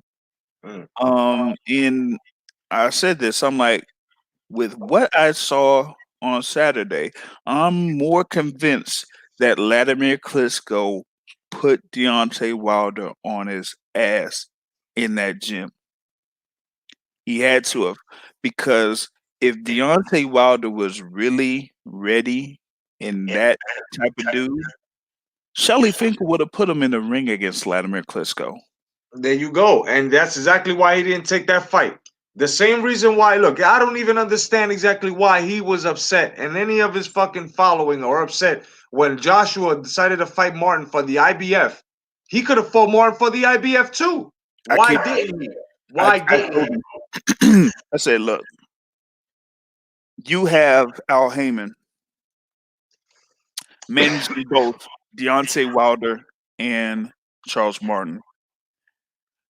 One person that is a Al Heymanite and is the claimed president of the Deontay Wilder fan club, saying that it was the best advice for Charles Martin to take that fight against Anthony Joshua and for Deontay Wilder to take the fight against Alexander Povetkin at the time. But the problem is, Wilder had no real intention of fighting Charles Martin or fighting Tyson Fury at the time. Because remember, on January 16, 2016, at the Barclays Center, after Deontay Wilder defeated Archer Spilka, Tyson Fury stepped into the ring and basically called him out and said, "I'll beat you like I beat Klitschko. You're a bum. You're a bum." And what did Deontay Wilder tell Jim Gray? He said, "Yo, I know that they have these fights out here, but I have mandatory duties to fulfill." So he was already there. Hold up. Yo, Jay, you hear me? I can't hear you. My bad. I was Yeah. muted. My bad. And also though, you know, to go on your point with the with what you said about him, talk about his mandatory, you know, arrangements and agreements and shit. Motherfucker, you was mostly a voluntary champ, bro. What are you talking about? That was the whole argument, and this is where we started being, you know, argumentative with each other against now Joshua being more competitive, right? This is how it all started. Joshua being more competitive, taking out more mandatories with the stress that he had before he gained the third one, and Wilder being more voluntary. Let's keep it real. This is how this whole shit started. And you had the point about what Mike Tyson said about, you know, more of these guys being business oriented. Deontay Wilder isn't really much of a business type of guy. Yeah. Because if you think about it, for the majority of his time that he held the world title, he really didn't get paid that well. You know? Right. I mean, maybe $1 million here or there, but the fight against Gerald Washington, he got paid $825 million. It wasn't until the Ortiz fight where he got paid over $2.1 million. And that was it. That was it. That was it. That was And it. so Now, you had that first Fury fight. He was paid a base of $4 million. People keep saying that he made $18 million total out of that fight. That fight only had 325,000 pay-per-view buys. There's no way that he would have made 14 million. There's no way. first of You know? all, he got no endorsements, has no No. endorsements. You know what I mean? So now when we go to the level of Mike Tyson, now, right? Mike Tyson was started off with 10 mil, right? Then he started making 15, then it went to 25. Then his highest was what, the 3 paydays off of the two Evander Holyfield fights. He got, I think it was 80 mil off each, and then he got real fucking filthy rich off the fucking Lennox Lewis fight, kid. And that was it. And then even on his last 2 mediocre fights, the last 3 mediocre fights that he had on the way out, he still cashed in with 15 mil, making 15 mil each. That's on a regular. It's on a regular day and on the way out. So people got to understand that the reason why these guys made so much money, even though they're making money now, that was the whole thing, you know, together. The reason why they make more money now is simply because Jesus Christ. It's more social media. Money's more accessible. You know what I'm saying? The economy's bigger. Back then, to make that much a fight, you had to be working. You had to show a lot of work ethic. Well, Because back then we weren't trying to hear that. Oh, you're gonna take our hard-earned money for free. No, that shit was playing out now when I played back then. Here's the funny thing. When it comes to the finances, the money, I always found it amusing that people for the PBC, Deontay Wilder fans, used to always say Eddie Hearn slaves out AJ with slave wages, but AJ's making 30 times the amount that Wilder's making. So that doesn't even make sense to begin with. Exactly. Then you had even like I know the LWC wants to argue that AJ was not in the contract for the 120 million, right? But Right. who cares? You got 120 million dollars right there in front of you with the zone for 3 fucking fights. Whether you fight AJ or not, that's 120 million dollars. Why wouldn't you take that? Why would you fight for $1 million here, 2-3 million there when you got 120 million for 3 fights? Yep. Thank you. Well said, bro. Exactly. Yep. Tony has a point. Like this is what look. Oh. When you hear Tony, JR, myself, and others talk about unlifting the veil and seeing behind what's in the veil, this is what the veil consists of. This is the texture of the veil. When they tell you they can't make fights because of, and then you see these fights, but Top Rank and PBC will never make fights. First of all, this is the second fight they made together: Mayweather, Pacquiao, and now Wilder and Fury, but actually the third one now because they had two of them. So that's texture number one. Texture number two comes along with the shit that's stringed along with this now. Check this out, fellas. Pricing themselves out, right? Oh, I want 20. Like Adrian Broner right now wants to fight Devin Haney. Devin Haney's not even worth $2 million a pay-per-view, bro. And you want to get 20 mil to fight this motherfucker? Really? Danny Garcia asking for fucking 20 mil to fight Manny Pacquiao. First of all, you can't even sell out wherever the fuck you at. And you want what? First of all, Manny Pacquiao in that fight will be doing more of the work because of his following coming onto there. Not yours. Not even us Puerto Ricans will come see you. Because we think you're Puerto Rican. You can't even speak our language. And when you went to Puerto Rico to fight Mauricio Herrera, in which you lost, you know what I mean? We even said it over there. We even booed you when you raised it because you will never be Benitez, Gomez, motherfucking, you will never be any of them. Camacho, you will never, Cotto, you will never be any of those guys. It's too late for you guys. You guys are already, 32, 34, all fucking, you know what I'm saying, drunk as shit, bloated. The best thing for you guys to do is just motherfucking fight the best that's it within each other. Fight Sean Porter, Errol Spence Jr. You guys can't even make a fucking a fucking fabulous four, bro. You can't. Manny Pacquiao's Eric Cando, Barrera, Morales, him. You know what I'm saying? They could if Marquez. you wanted to. Yeah, exactly, Marquez. But you can't even make a fucking fabulous four here.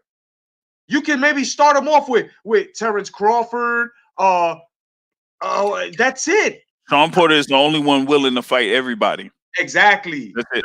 But going into what he was saying in reference to Wilder, right? Yeah. And a lot of Wilder fans keep bringing up this whole thing about the $50 million offer that was done on Instagram and everything like that. And I keep telling them that I was there by Eddie Hearn that week that the offer was made because they were promoting for the Jacob Selecki fight over in the Barclays Center. Right. And the thing that people don't understand is they talk about whether the money is there or whether the money is not. Y'all could argue that all you want to. Here's two problems with what the offer was. One, there was a stipulation in that offer for Anthony Joshua to sign off his rights from Sky Sports to BT Sports, which he couldn't do. That's an exclusive contract. Right. So that's number one. But here's number two, and the most important thing. What is $50 million to Anthony Joshua? At this stage, exactly. At that stage of his career, he's making 25, 30 million or upwards of that plus. He could make 50 million with 2 fights easily, or more than that. Look what he did with Ruiz. And he's got endorsements. He's got endorsements, right? Because he's Under Armour. Jordan. He's down with Team Jordan. Oh, he could be that too, but he had that Under Armour thing. He had the Beats. He's had like the thing with like it's not Tissot watches, but it's with the watch company. Like multiple endorsements Anthony Joshua has. So there's a lot of money behind that. But here's the thing with Andy Ruiz. He went to MSG, sold out, all of that, got paid. You know what I'm saying? Shout out to 10 players. All of that. He lost that fight. Rematch. $40 million site fee from Saudi Arabia. He at least made $40 to $45 million off of that fight. And you know what's crazy? That they was over here talking about slave trade and stuff like that. That's another fabric in the thread inside of the veil. When they talk to you like that, they say, "Oh, you know, he's a slave trader." You know what I'm saying? You know, he's a slave owner and stuff, and he's working for, you know, he's a slave. He's working for a slave master. But yet you're kept below the fucking pay margin that you're supposed to be getting paid what you're worth. Deontay Wilder, if you would have went with Bob Arum, you would have gotten more fucking money, bro. Here's the thing. How are you going to call something like Eddie Hearn being a slave trader when Deontay Wilder has been under Shelley Finkel for his entire career? getting the pay that he was getting his entire career. How does that look? Exactly. Well, This is what I'm saying. Like,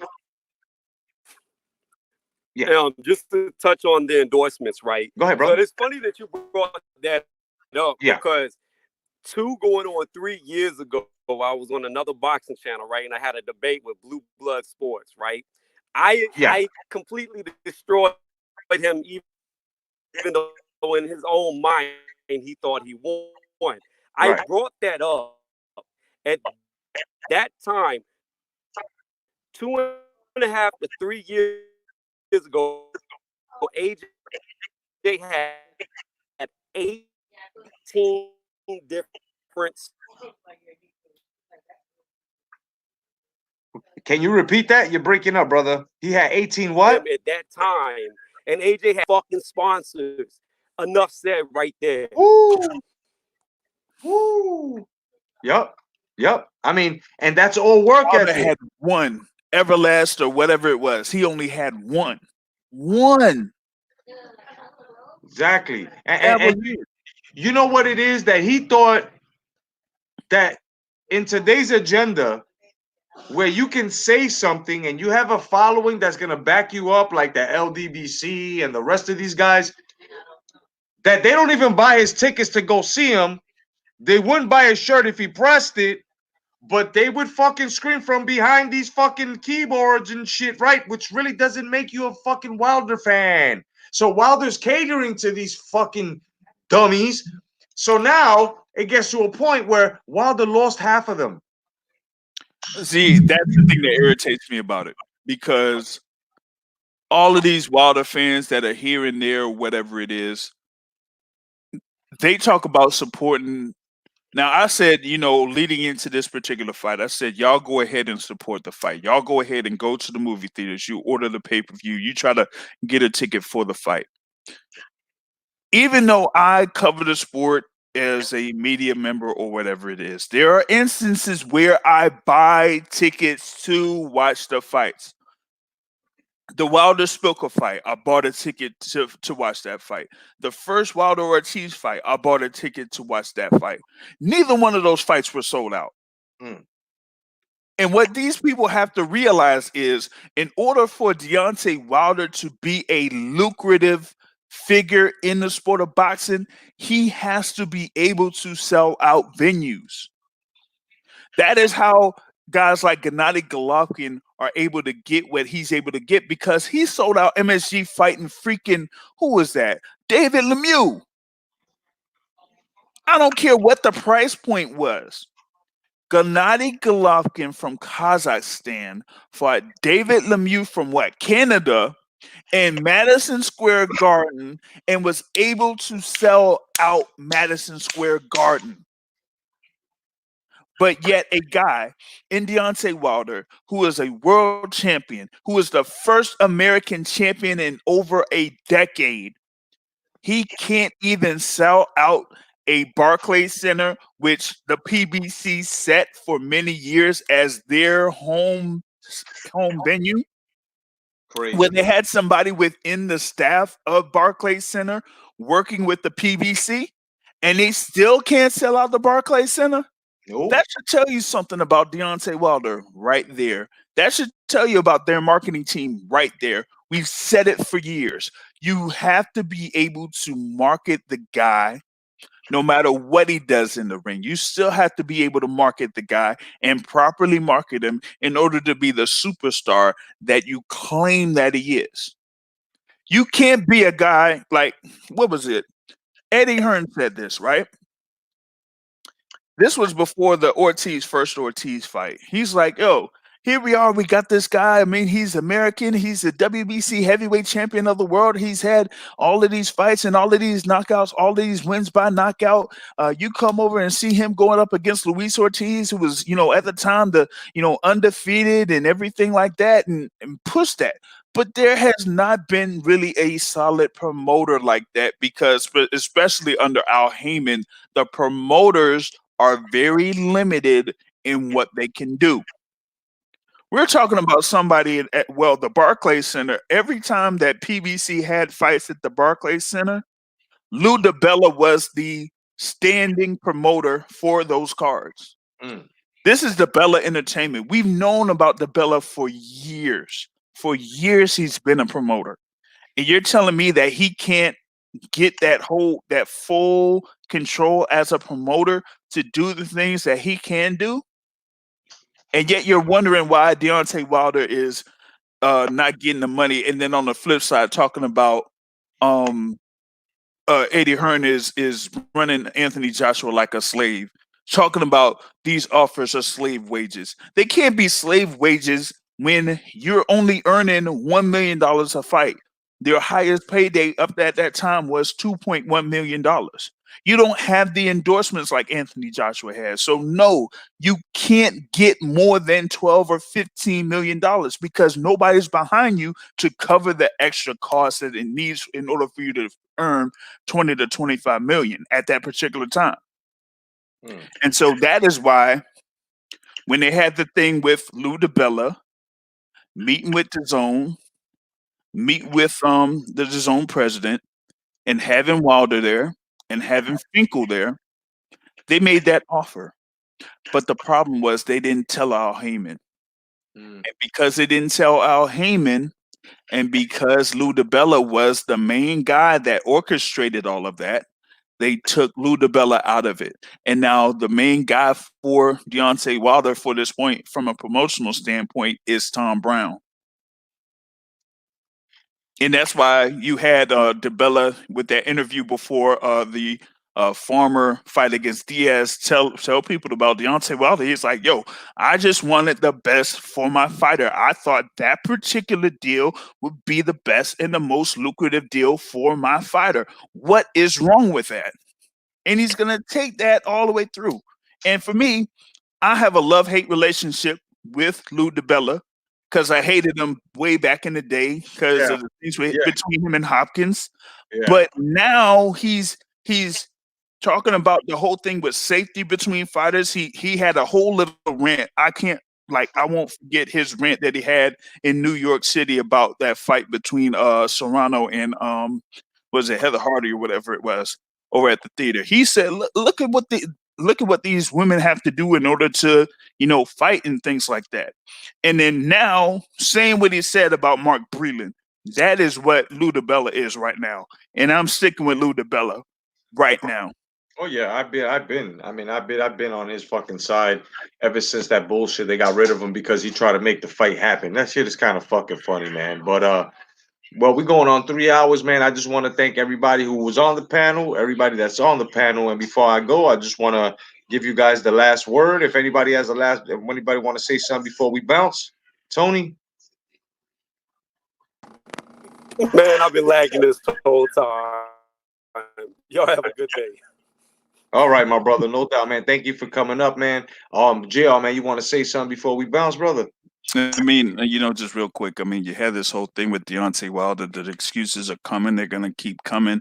And this is a guy that's 34 years old, that's about to be 35 years old, 12 years, going on 12 years in the professional ranks, making these type of excuses. If you were a guy that's supposed to be a world-class fighter, you wouldn't make those type of excuses by being beat like he was being beat by Tyson Fury on Saturday.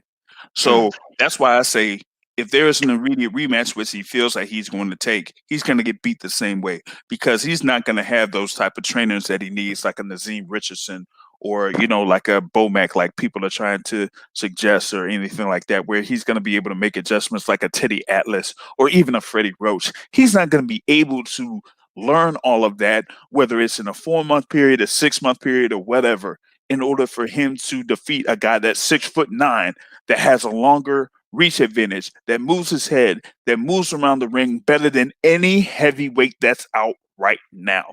So there is nothing, and I mean nothing, that Deontay Wilder could do in order for him to defeat Tyson Fury. The blueprint has been laid for Deontay Wilder, and people are going to be able to write that down, get that in their head, and they're going to use that on Deontay Wilder. And I'm telling you, if they don't have him just take it easy, the rematch will be the last fight of Deontay Wilder's career, and he will be cashing out with whatever amount that they have there.